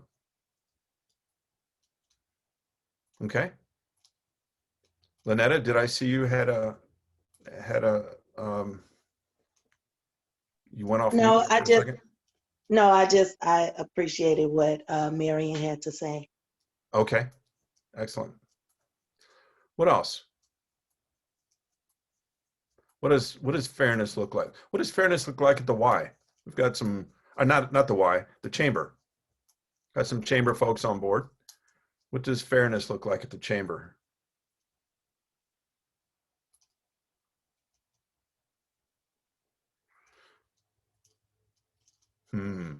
Wasn't meant to be a trick question.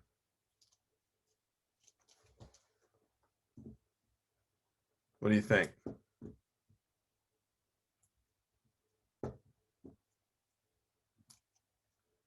Linda, you work with a lot of teams. Well, I try to be fair in all that I do.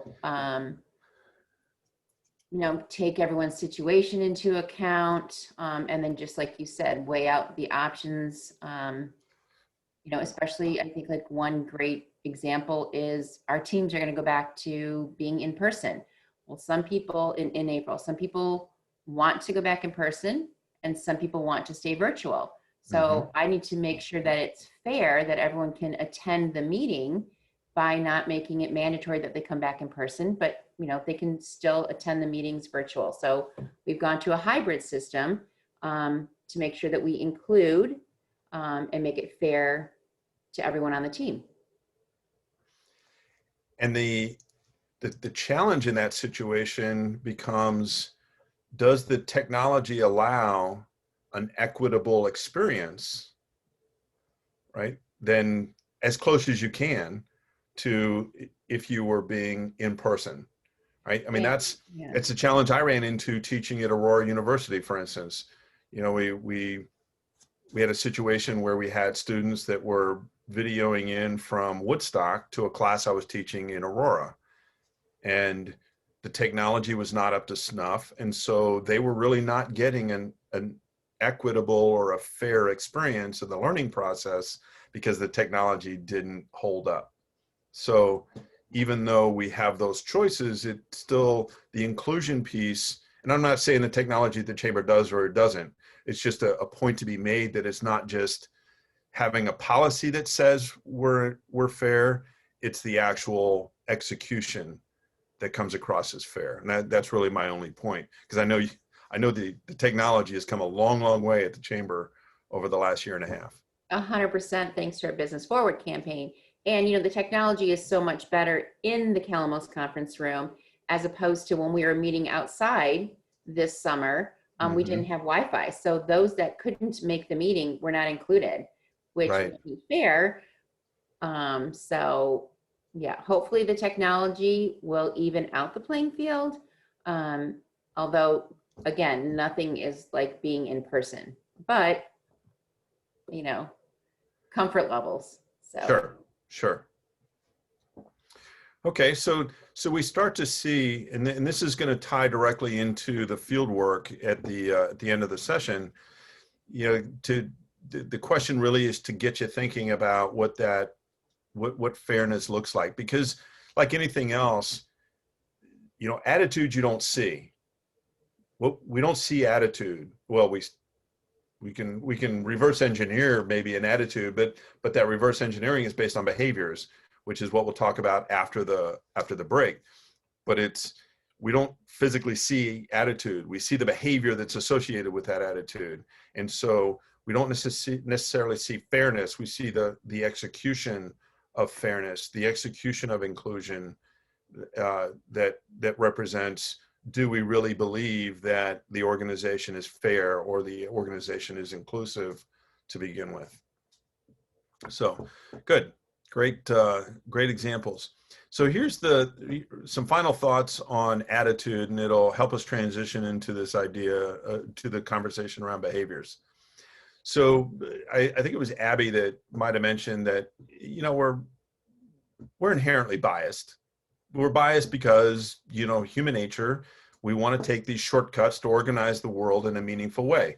And so this idea of trying to organize a disorganized world, you know, to try and make linear that which is not linear, to make mechanistic that which is organic is very difficult. So we take shortcuts, mental shortcuts, which end up being biased one way or the other, because shortcuts by definition are going to leave somebody out of the equation. It's just because. So for inclusive leadership, inclusive leaders need to have the right attitudes in order to be inclusive through their behavior. So whenever I'm working with leaders at any level, CEOs, frontline managers, and anything in between, invariably they'll bring up an example and say, well, you know, Johnny's just not getting it. You know, Susie just can't keep up, whatever the case may be. And my first question is always, what is your role in that situation? What is your role in that scenario? And then invariably, many times I'll come back and say, well, you know, Johnny, well, Susie, I said, and I'll repeat the question, what is your role? And finally, after a couple of iterations, they'll pick up the hint that, oh, you mean, what am I contributing to this? And I said, yes, because that's where it starts. Did Johnny and Susie wake up this morning to go to work and screw something up? I'm guessing that 99.99% of the workforce doesn't consciously come to work to screw up. Now, they may be disengaged, as the Gallup poll suggests, but they typically they're not coming to work to screw up. So the point of all this is that the conversation starts with your attitude. And this is what's called the Batari box. Rhymes with Atari, but with a B. Betari. This is the Batari box. And the Batari box says that your attitude influences your behavior, which we saw on the first value slide. And what does your behavior influence? Their attitude. Their attitude. And their attitude, of course, is going to drive their behavior. And so as you see this in a continuous loop, we have to start this conversation of inclusion, or anything else for that matter, anything that involves leadership. It's how are you as the leader showing up attitudinally? You know, they say attitude precedes you into a room by about 3 seconds. You ever had one of those meetings where somebody walked into the room and said, "Oh man, they are in a bad mood"? You ever had a meeting like that or seen somebody like that? They walk in and said, "This is not going to be good." You can just tell. Or they walk into a room and the whole room lights up because they're in their attitude is such that, they have chosen to walk in and just take the day on, regardless of what happens. You can sense it. They don't even have to say anything. They can sense it. So this conversation around leadership and inclusive leadership especially begins with, what is your attitude that as the leader, what is the attitude you're choosing to show up with? Because we know now that whatever it is will influence your behavior, and your behavior will influence their attitude and their behavior as they show up to stay in alignment with where you are. Questions? Again, this is called the Batari box. So, if you're more interested, by all means. All right, so will 9 more minutes work for you? Come back at 5 after 11 and we'll wrap up the conversation with a conversation around behaviors. Okay, see you in 9 minutes. And Linda, did you have a question earlier? I saw in the chat. So I didn't have a question, but I was listening to some of the members, and when Tim asked to put the screen about the first the values page, yeah. I think it was the attitude page, or maybe it was the values page, I'm sorry. Someone asked if there was a slide right before that. I don't know if that was the first slide. Yeah, that was the first I got one. what I needed, Linda. Okay, great. Thanks, Tim. All right, awesome. Yep. Okay. Cool. Thanks.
Okay, we're ready to come back on board.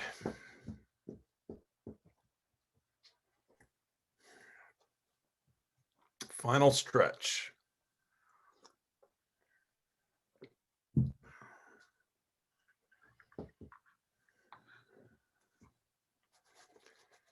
We'll wait until everybody's faces pop up again.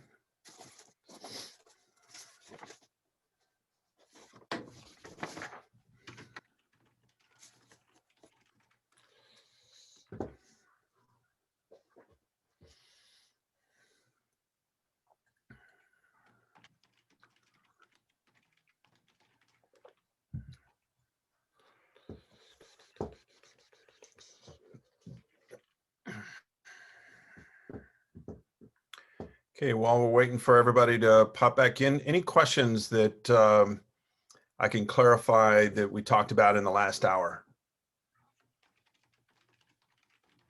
Focus the conversation mostly on DEI. Any questions, anything that I can add to for understanding?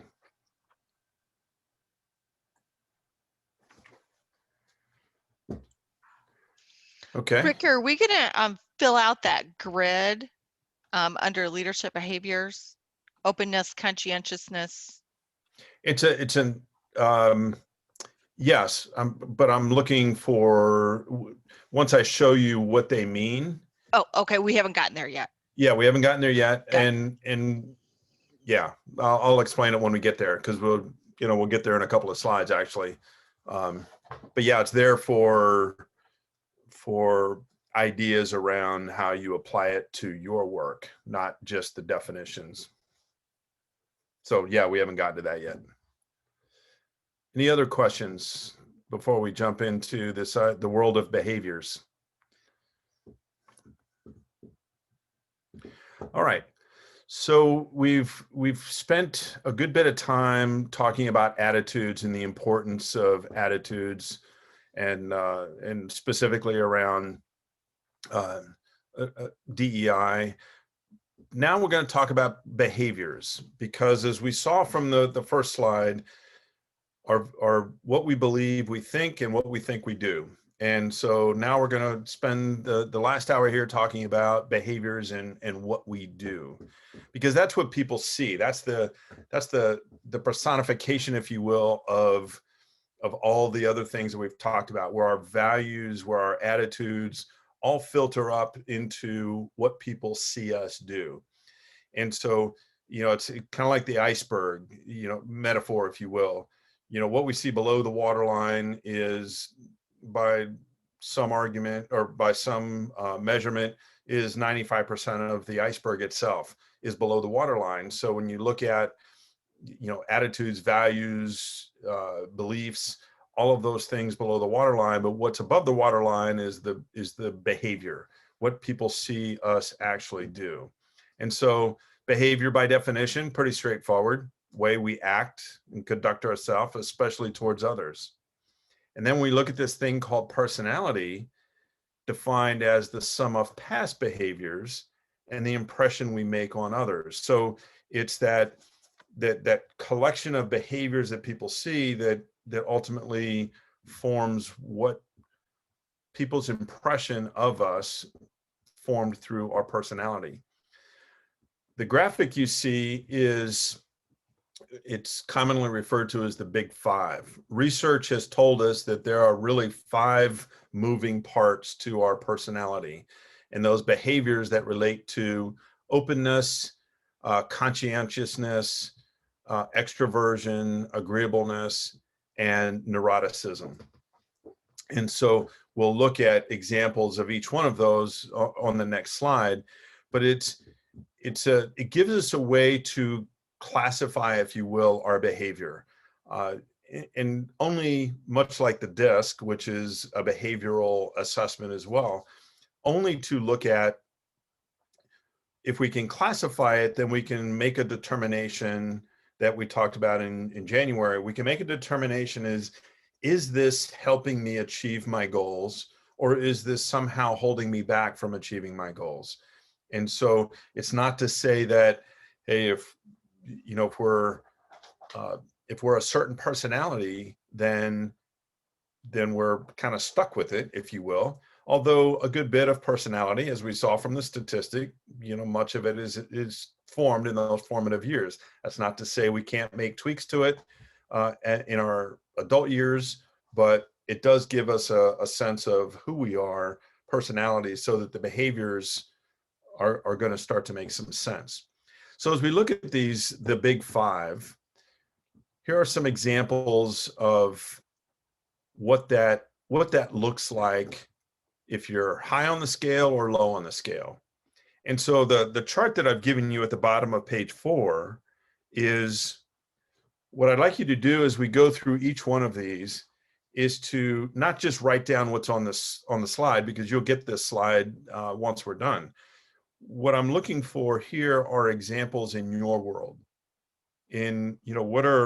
What are some examples of your own openness, either high or low? And I'm not asking anybody to share anything. It's just a place to take notes that, as we go through this, what are some examples? What does this mean to me? Again, it's the application. So if you're looking at openness, prefers not to be exposed to alternative moral systems, narrow interests, down to earth, what does that look like? Or is that you, or are you more on the higher side where you're more of that, just meeting new people, kind of doing things out, coloring outside the line, so to speak. And that may be there may be greater examples of where you see yourself.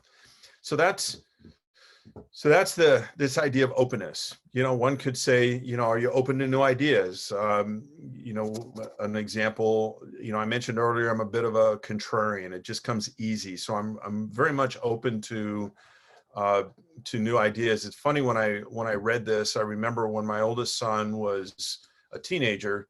Of course, teenagers like to push the envelope as far as haircuts and just things that they do. And I remember when he pierced his own eyebrow when he was 14, and kind of freaked his mother out.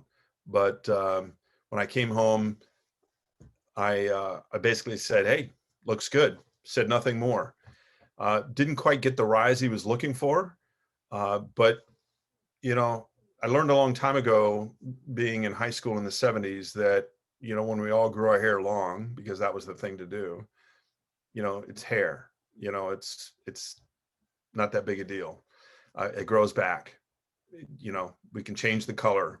At one point, I had a son with blue hair, so it didn't really bother me, because I tend to score higher on the openness.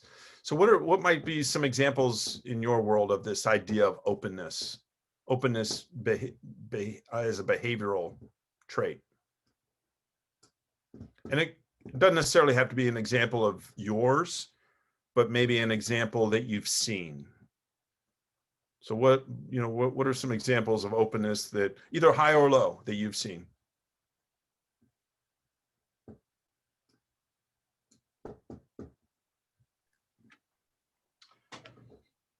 I relate this, Rick, at work for me is I'm becoming older and not the young person anymore at the office.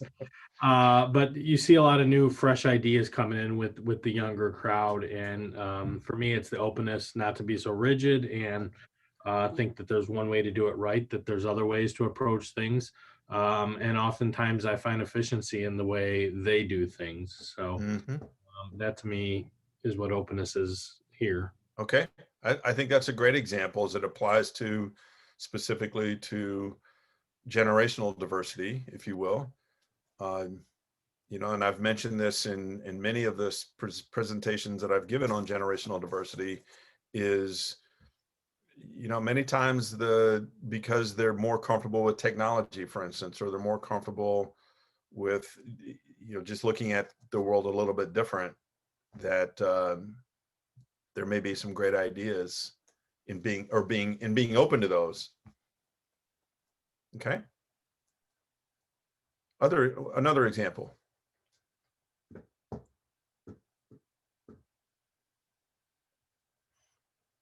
Shoot, you're gonna make me call on somebody, huh? Isabel, how about you? I think I would say openness, I kind of equated to being welcoming, and that welcoming kind of personality, which is something we have to work on in early childhood when we work with different kinds of parents who have different parenting styles, and just being open and curious about where they're coming from too. Okay. That's a great example because, you know, nobody's written a perfect book on parenting, have they? Not at all. Yeah, not yet. So yeah, being open to the different parenting styles, you know, and again, I think these are great examples of, you know, takes it beyond just the slide, you know, as a theory and applies it to, you know, two great examples of how it matters within the workplace. Okay. So then the next one is conscientiousness. And who here's heard of this concept of grit? Yeah. You know, grit is getting a lot of play as far as, and of course the research, Professor Duckworth did a lot of her research at my alma mater, the military academy at West Point. And the research was around why do some make it through the rigor of 4 years at the academy and others do not? You know, what's that variable that helps them do that? And of course, she categorizes it grit. Grit is really an extension of conscientiousness, according, you know, based on the research. Because I've read the research report, and they say that, you know, it really is, because there's some that say, well, is this really something new? And it's a different spin, but it really is grit is really a function of a high level of conscientiousness.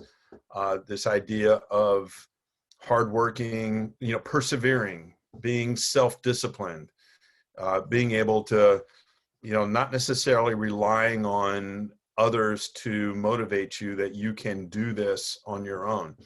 Low would be unreliable, lax, you know, lives more in the spur of the moment action to planning. And by the way, low conscientiousness is not necessarily a negative. When I left Sprint in 2003, I hooked up with my next job was working for a fast growing entrepreneurial company, and the founder was low on conscientiousness. This guy would shoot from the hip just constantly. Fortunately for him, one of the reasons he hired me was to offset that, because as you continue to grow, as any organization who continues to grow realizes that making it up as you go has an upper limit. Shooting from the hip has an upper limit, and you have to be a little bit more conscientious and disciplined about what you do. So what would be some examples in your world of this idea of low or high conscientiousness? What do you think? Peggy, how about you? Well, I think that it is, I love the grit. I love that whole, like you said, it's gotten a lot of traction in the leadership lane and the perseverance piece of it. And I think people's conscientiousness has shifted over this last year. I think the way they organize themselves, the way they can do things last minute or more in a hedonistic way has changed radically because of everybody being remote and having to function differently. I think the shift in conscientiousness has changed, and that adaptability as their strongest habit, I think, filters into this conscientiousness piece.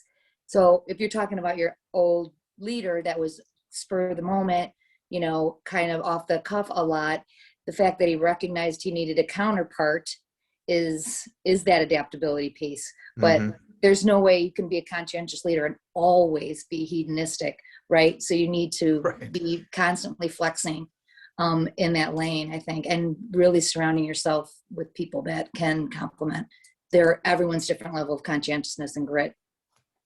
Okay. That makes sense. Okay. And you know, I'd be the first to tell you that while he acknowledged that he needed a counterbalance. We didn't always see eye to eye on, his way versus, and of course he was the CEO, so he could have always played that card. But yeah, we had a very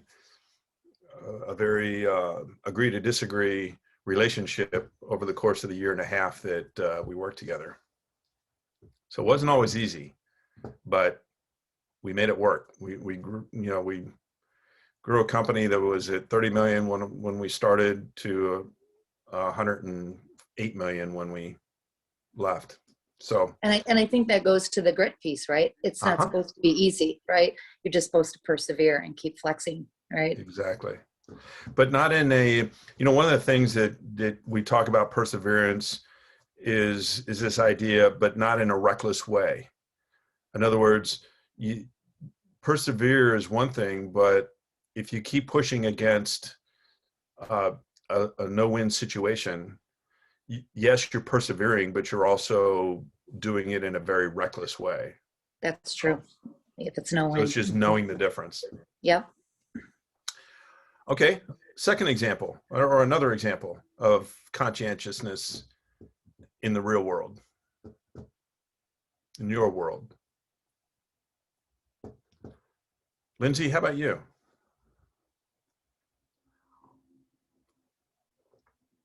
I think that's Lindsay, the chamber. Hey, Rick, I'm sorry. Can you repeat the question? Yeah, an example of conscientiousness in your space. I Either mean, low or high.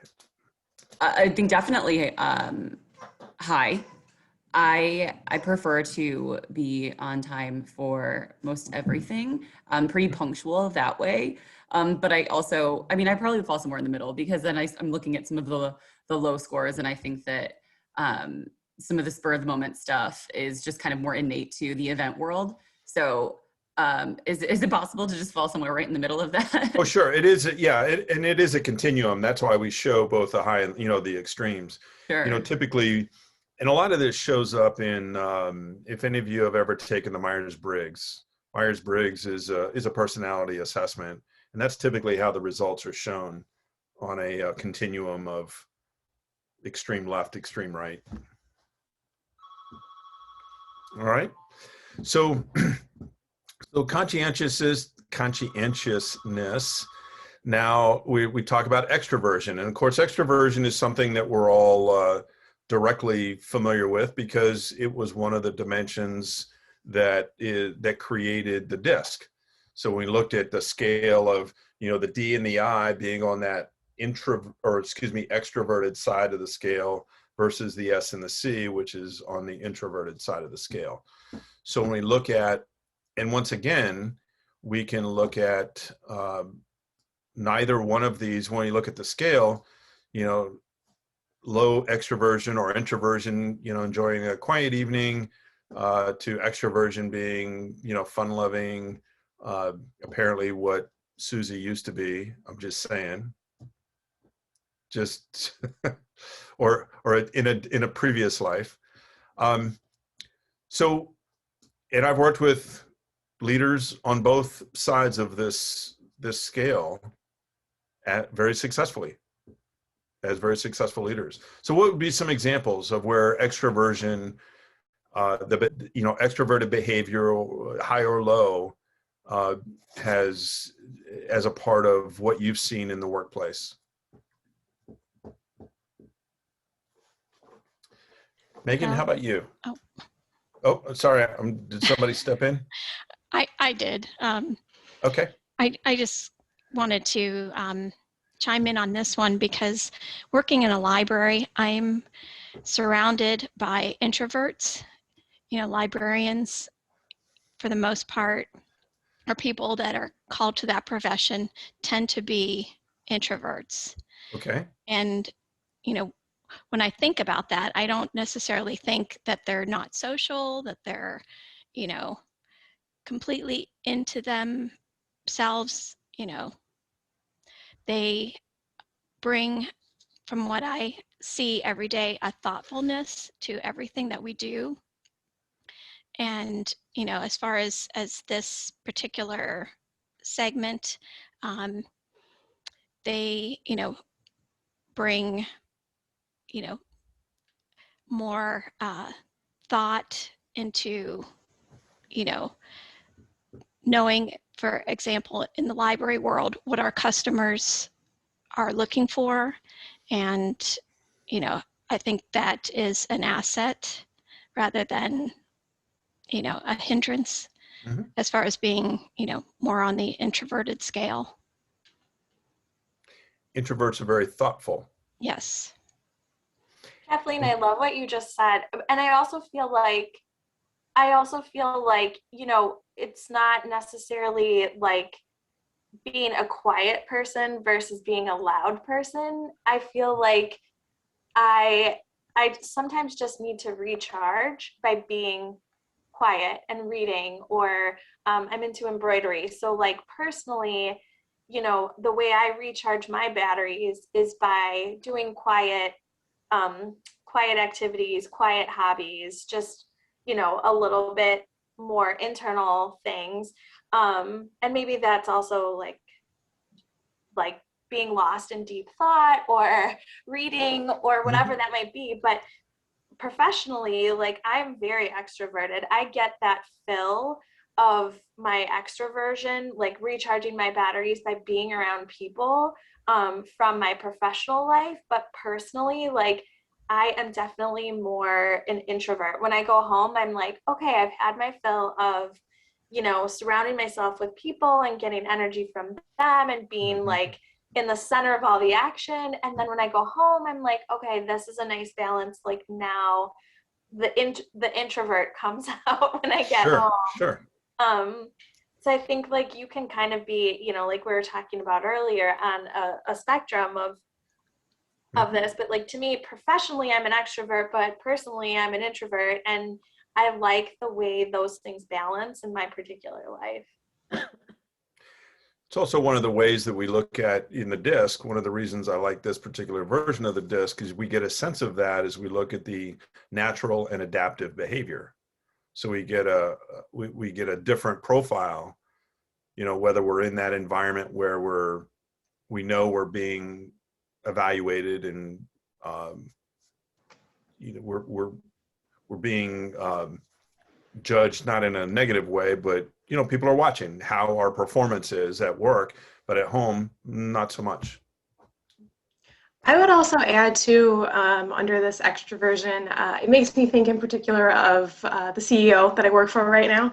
I work in the communications department, so I work very closely with him, but he has directly said like his leadership goal is to bring energy to the room. Like when he walks in, he wants to bring that energy so that people feel more energized when they leave the meeting than when they came in. The last thing he wants to do is just be like, you know, laying down the law and then people leave defeated. He wants to come in and bring the energy to the room so they feel motivated when they leave the room. Sure. I've always thought that was. I think that's great. I mean, there's nothing like, especially with a CEO in the room, because it can be soul sucking. Just because I've nobody been in wants meetings where I leave and I'm like, that was great. I'm so excited. Oh, that's excellent. Yeah. Other thoughts? Okay. So then we get into this idea of agreeableness. All right. And so it's, you know, do we, are we looking to win the argument? Are we looking to be the one that is the smartest one in the room? Or are we looking to, you know, be open to other ideas?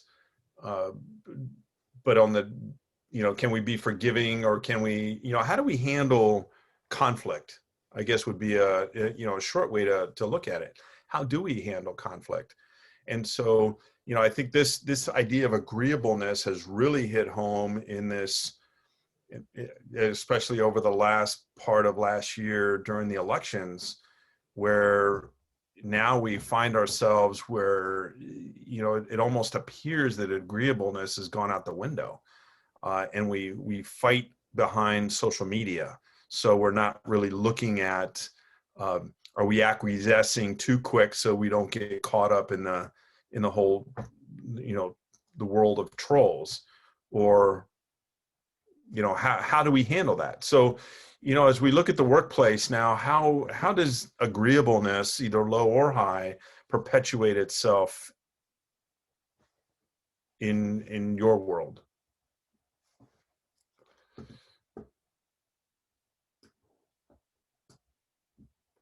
Cheryl, how about you?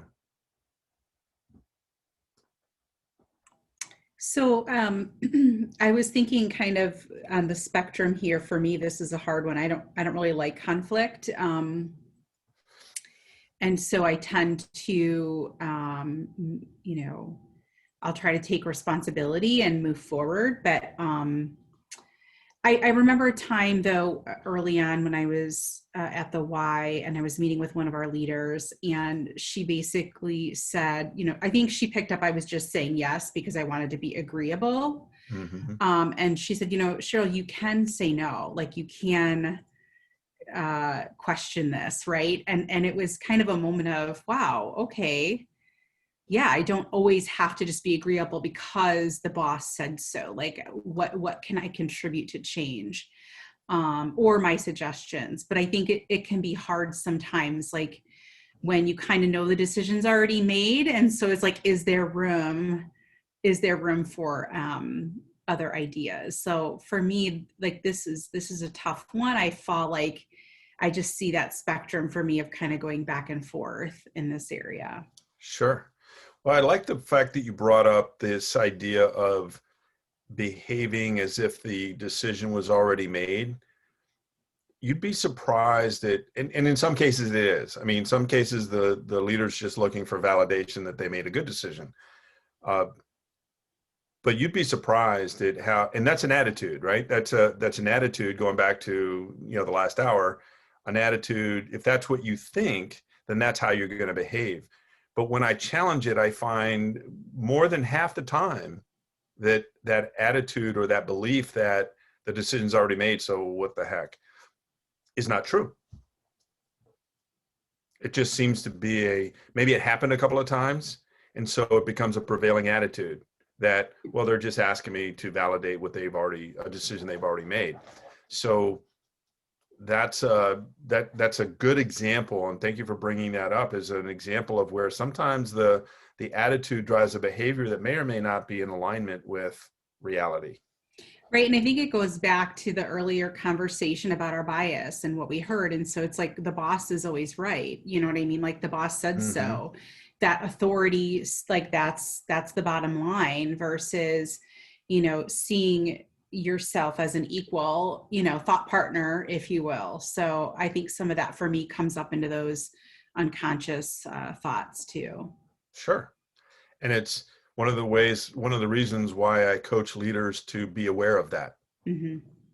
They could say good morning in a certain way, and all of a sudden a rumor gets started that, hey, did you hear? Or just a simple off the cuff comment by a CEO becomes gospel, right? CEO said we have to all do this, when it was really nothing more than an offhand comment. That's one of the coaching points, because it can really spread fast. Marcia, how about you?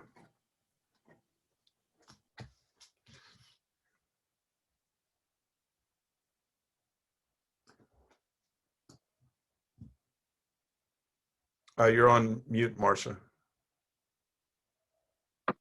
Yep, forgot to unmute. No worries. I'm definitely one that does like to avoid conflict, as that even came up in the disc. And when I think of like the agreeableness, well, if it's like your supervisor or somebody telling you something, then you just agree and, doing what they say, you don't always want to challenge it. But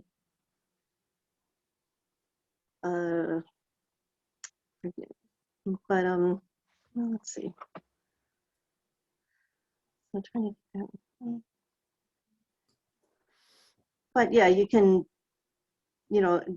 if they're just asking, you know, sometimes it's you have input, or maybe you might have a suggestion of just another, you know, so many things, there's multiple ways of doing the same thing.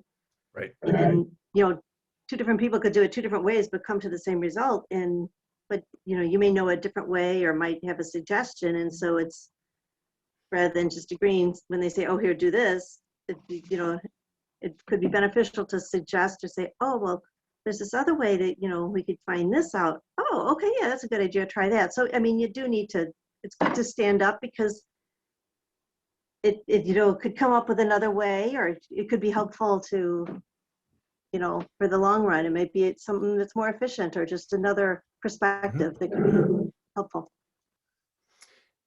And you know, think of that in terms of the conversation we had last hour about inclusion.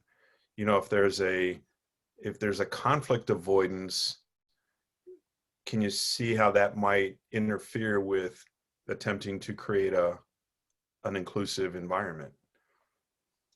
Because people just don't want to put themselves out there, and they don't, in that case, you know, they don't want to be inclusive because it might generate some tension and kind of rub against that level of agreeableness that they're comfortable with. So again, two great examples. So the last one is neuroticism, and really looking at, you know, on the low side, you know, just, you know, whatever. And on the high side, like everything matters, you know, every little detail. So what would be some examples in your world of where that plays well or maybe doesn't play well in the business environment that you're working in? Rick, I think it completely depends on the situation you're in. Like if I were to walk into a room with a bunch of people, you know, I'm a high I can do small talk, I can engage, I can talk forever. If I walk into a room and I'm supposed to, so it doesn't bother me. I'm not neurotic about any of that. But if I walk into a room and I'm supposed to, have a craft talk, and I'm supposed to set up all the technology, I'm like not sleeping the night before because I'm not confident in myself to know that I'm able to do all of that. So I think it completely depends on the situation. Okay. You can have the neuroses of one, you know, like something, and then be completely fine on something else. Yeah, good point. Because you're right. And the difference between the two would be what, do you think? Your confidence level. Okay. Would that also be familiarity with? Yeah, because you know as well as I do that, you know, I'm able to now take a team member's craft talk and get it up on the screen, no problem. Exactly. 10 months ago, like I said, I wouldn't have been sleeping. I would have like, oh my gosh, what do I do? Now it's just like, send me the email, I'll get it done. Exactly. So it's familiarity, it's confidence. It's like, yeah, I know what I'm doing now. Okay. Yeah. So Linda's example is a great example of, you know, you always want to filter these ideas or these characteristics through, is this helping me or is this holding me back? Right? It's never absolute in its at face value. And Linda's example is a great one of why that is true.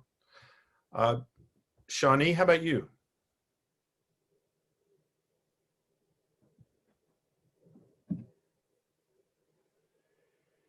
Is Shawnee still there?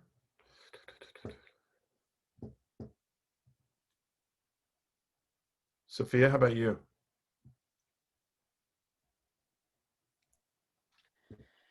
I would have to agree with Linda. My initial thought was really that it comes into what your skills are and like what you most feel comfortable with, and in your confidence and what specifically like the situation is that you're involved in when it comes to how you're feeling about it. Okay. And in your particular situation, what would be an example of where you're most comfortable with a situation? How does that neuroticism play out? I guess just kind of also to like Linda's point, say like something that like falling into like the comfort zone and confidence is, well, of course, I'm definitely afraid, well, working on it, but like the whole presentation piece to like my job role. So within that, it comes that feeling of worrying about every little thing that I'm covering and things like that. But then like really in all of other roles, like the things that I'm stronger in, I'm not feeling that. It's that opposite feeling in that. Okay. So this could change over time as you get more and more comfortable with presentations, for instance. Yeah, and practicing it, and really it's working on that and just knowing that's something to work on. Sure. Excellent. All right. So I heard my name, but I stepped away to use the restroom. Okay. What was the question? Oh, the question was around, as you look at neuroticism in your particular workspace, an example one way or the other. Okay.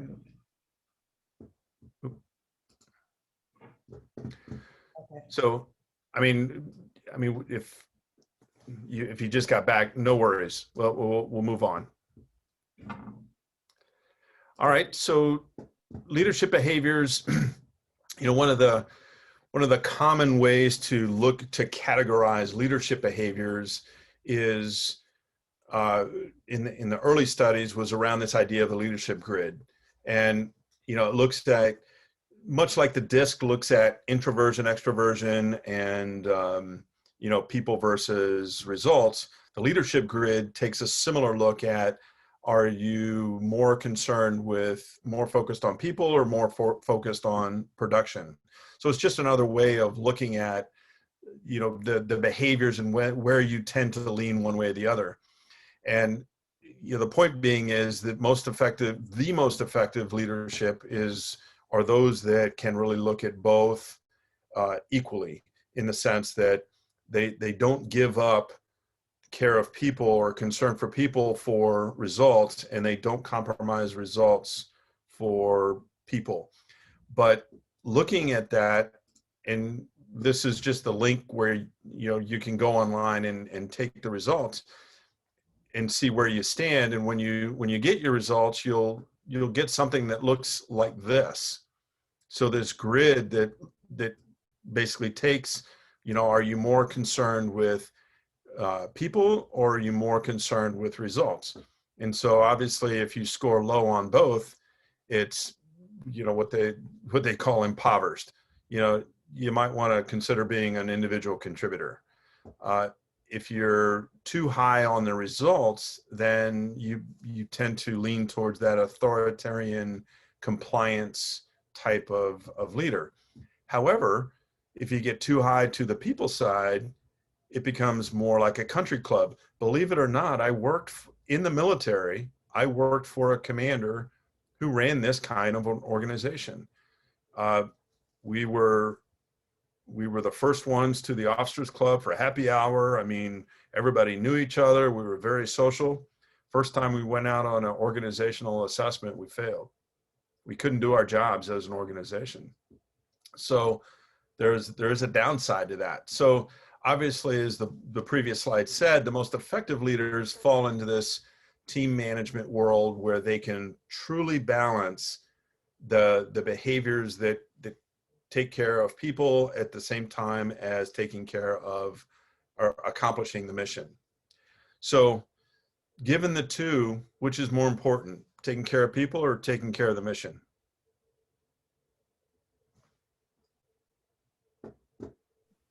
I think people, because if you take care of the people, then they'll take care of the mission. Okay. You need, to create the team. I think that's a trick question, Rick. Yeah. Yeah, Tim knows me well enough to. It depends. It completely depends on the situation.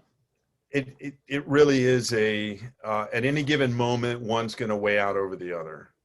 What I've always said as a leader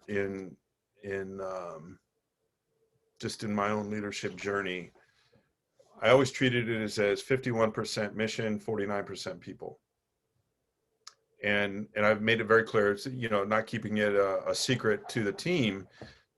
The whole idea being is that being mission driven, for-profit, nonprofit, military, make a difference. It was the reason we exist is to achieve the mission. And I will do my damnedest to make sure we take care of every single one of you in order to accomplish that. But at the end of the day, if I gotta give one way or the other, the mission will get done. So I've always 51% mission, 49% people, because it's as close you can get to, you know, taking care of both. But I think everybody that's ever worked for me has understood that if I gotta make you unhappy in order to, or ignore something that you really, that you want in the moment in order to achieve the mission, we're going to achieve the mission. So it is a bit of a trick question, to Tim's point, because it is very situational. But I think it's worth exploring, because, exploring in the sense that if you go too far one way or the other, then you can see how the results may not play out based on the leadership grid. So I encourage you, when you get the slides, feel free to take the you know, to kind of see where you stand on the grid, and you know, you can see whether you tend to lean towards. Of course, you probably already know, since the DISC result has similar assessments.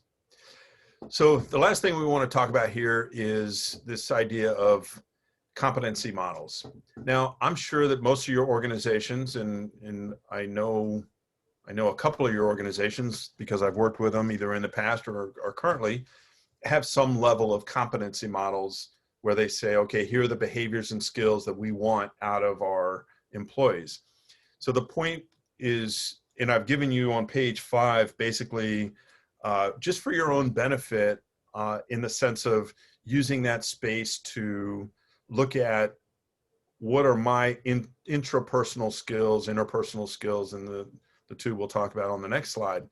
But fundamentally, all organizational competency models have these 4 categories. The first one being intrapersonal skills. This is actually the most difficult to actually teach. Why do you think that is? I mean, it says here it involves working with others, but why do you suppose that's difficult?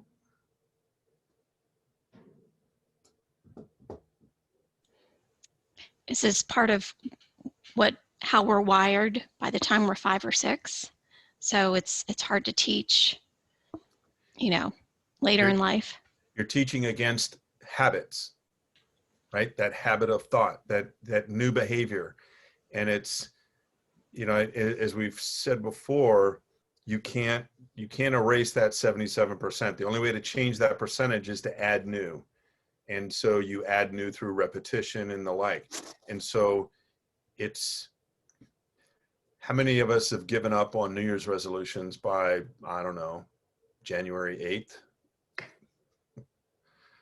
So, you know, if we, to your point, if we don't get the habit going, if we don't get the momentum going, you know, anytime I work with a leader, let's say, and we do a 360 and they get lots of feedback, I always tag on 4 months of coaching on the back end, because in about 4 months, we can typically get some momentum in a new direction. And so that's why it's difficult. Self-coaching rarely works. Self-accountability rarely works. You need that outside influence to cheer you on, to hold you accountable to, you know, whatever new interpersonal skills you're developing. Interpersonal skills, a little bit easier, but you know, how do we manage relationships? How are we working well with others? And again, the space on the page is really meant for you to, on your own time, to look at what are my interpersonal skills that I should really look at developing as part of my growth plan. The next 2 are leadership skills and business skills. You know, because we're all here to improve our ability to lead and be more effective leaders, how do we build effective teams and get results through others? One of the biggest challenges, especially for frontline managers, is empowering and delegating, right? Because they typically came up through the ranks and now they know how to do it, and they probably know how to do it very well, but that's the leadership skills are now part of how do they teach others, or how do they achieve those results by being open-minded, being agreeable to other ideas, that sort of thing. And then of course the business skills are this idea of critical thinking, thinking strategically. By the way, all 4 categories are being taught as part of this Leadership Institute. We will cover off on all four competency model categories. So that's the nice thing about the model. We recognize that it really does require skill building in all 4 categories. So we've built all 4 categories into the curriculum. What are your questions around the 4 categories of competency models?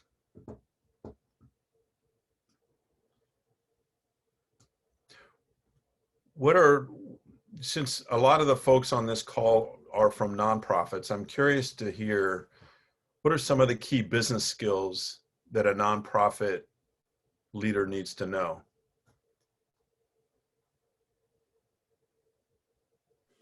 Well, I'm sorry, Rick. I think the business skills that we've been really, utilizing on a second by second basis is just analyzing the issues this past year, seeing the gaps, seeing what people are struggling with, what are we charged with doing with our mission, and strategically putting those processes in place. I think that's what a lot of the leadership at the Y we've been doing for the past year, is really trying to figure out how to support our community and continue to grow. So I think that's been a real muscle we've flexed hard. And this past year is the business skills piece of leadership. Okay. Good point. Other ideas are, just curious what business skills you see as pertinent or relevant to a nonprofit. I think also the leadership part of being able to communicate with not just your team, but also the community. Like you were saying, it's we're in a different realm these days. So, kind of being able to take the skill set that we've learned to do the community and to make that impact, to do the community outreach and to do that impact, but do it remotely has been, a major pivot that we've also had to kind of shift our leadership behavior from being able to connect with people in person to having to forge those connections in a virtual world, almost entirely virtual right now. Sure. Well, and you're absolutely right. That is one of the key struggles that all of my clients in one shape or another have struggled with, is how do I stay connected with my team virtually? Betty, how about you? I think like doing direct service has taught me just like the needs of people has just changed drastically. Like for example, many of my families that know nothing about, or I don't want to say know nothing, but maybe like had a hard time engaging with their teachers, their children's teachers, or even really just understanding what their children are learning when the pandemic hit. That was something that they had to relearn, right? Whether that's even just accessing Zoom, like that was something that we had to go over. And how to stay connected with their children, or like another thing that came up a lot was like, I feel like my child just watches TV all day. Like what are ways that I can really spend time with my child and learn my child all over again, right? Because these nannies are not there, babysitters are not there. So I think just the needs of every family has just changed drastically within 2020 and is still really changing as we speak. Yeah, nothing's really settled in yet. So, what are the new skills? That's one of the obstacles we run into is, okay, well, what skills do I need to know? When I worked with the high school kids a couple of years back, I used to do a leadership academy for District 203 high schoolers. And we would talk about, you know, as the world becomes more fluid and dynamic, what skills matter. And I'd always say, well, major in whatever you want to major in, take whatever classes you want to take, but your ultimate major should be adaptability. And I think that's true even more so now, is all of these skills and how they relate to how can you shift left, shift right, and stay relevant as the external conditions of the business continue to move.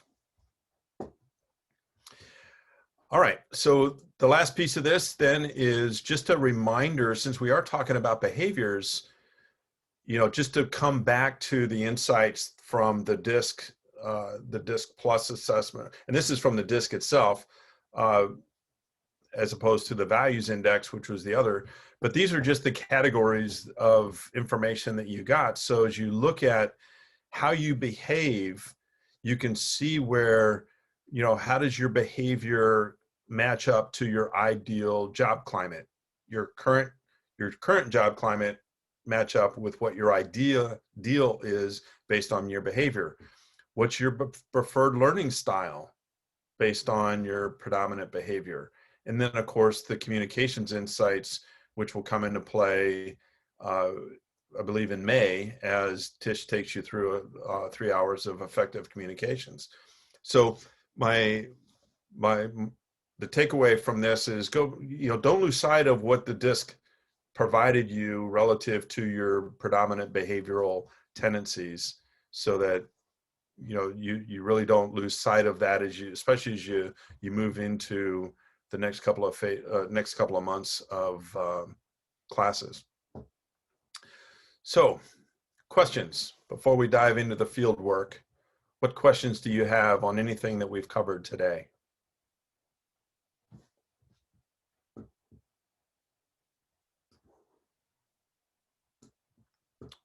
We're all good?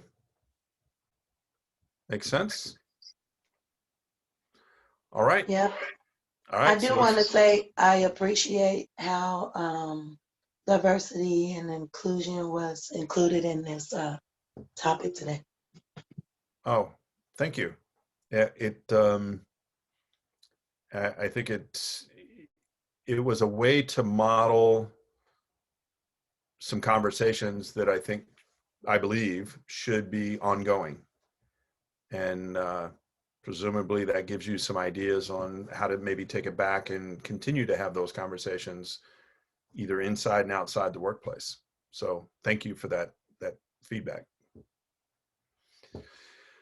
Okay, then in summary, we know that what we believe, we think, and that what we think we do, and that what we do is what is going to drive those results. So if we want different results, we have to have different behavior. And if we want different behavior in a sustainable way, in a habitual way, we have to change the way we think. Because there's no such thing as a personal and professional attitude. Our attitude is our attitude. It represents us, who we are, how we think. We can have personal and professional behaviors because we can adapt our behaviors to the situation. But those personal and professional behaviors are all stemming from whatever your attitude is. Attitude being that habit of thought, and of course it's the most critical element of behavior change. Yet we try to continue to think that we can change our behavior in a sustainable way without paying any attention to our attitude, and it simply just doesn't work.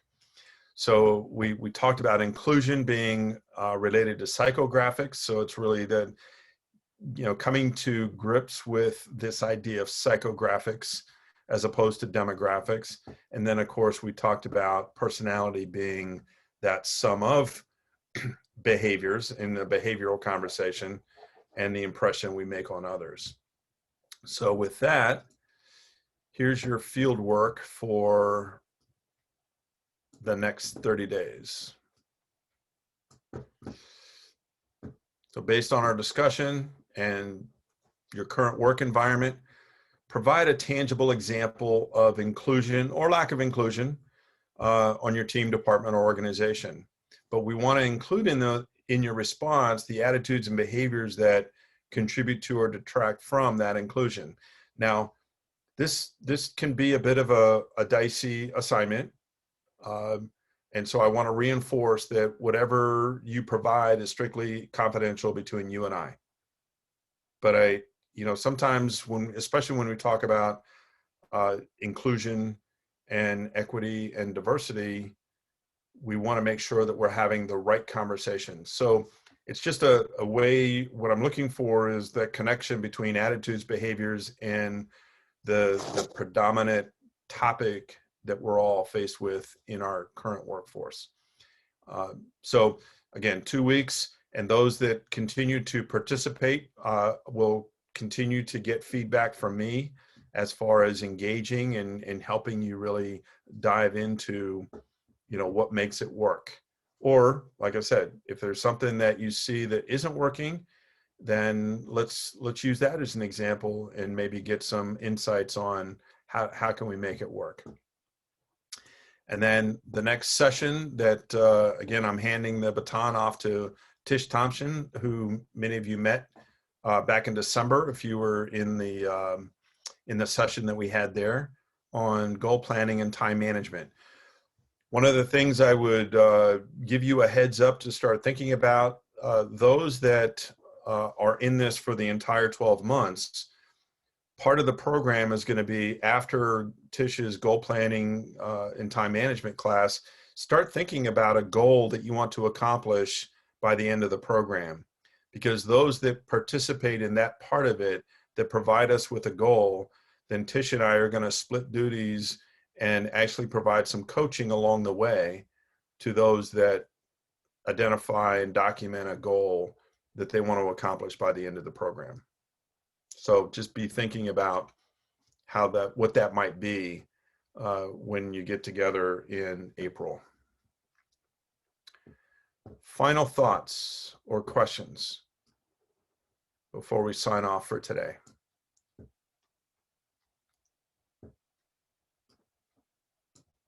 Okay. Well, thank you very much. It's been a pleasure. I'll make sure that Lindsay gets the slides from today.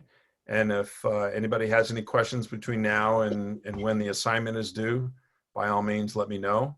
And but if not, have a great rest of the month and stay safe. Thanks so much, everybody, for joining. Thank you, Rick. Too. Thanks, Rick. Thank you. Thanks again, Rick. Thank All right, you. take care. Thank you. Thank you.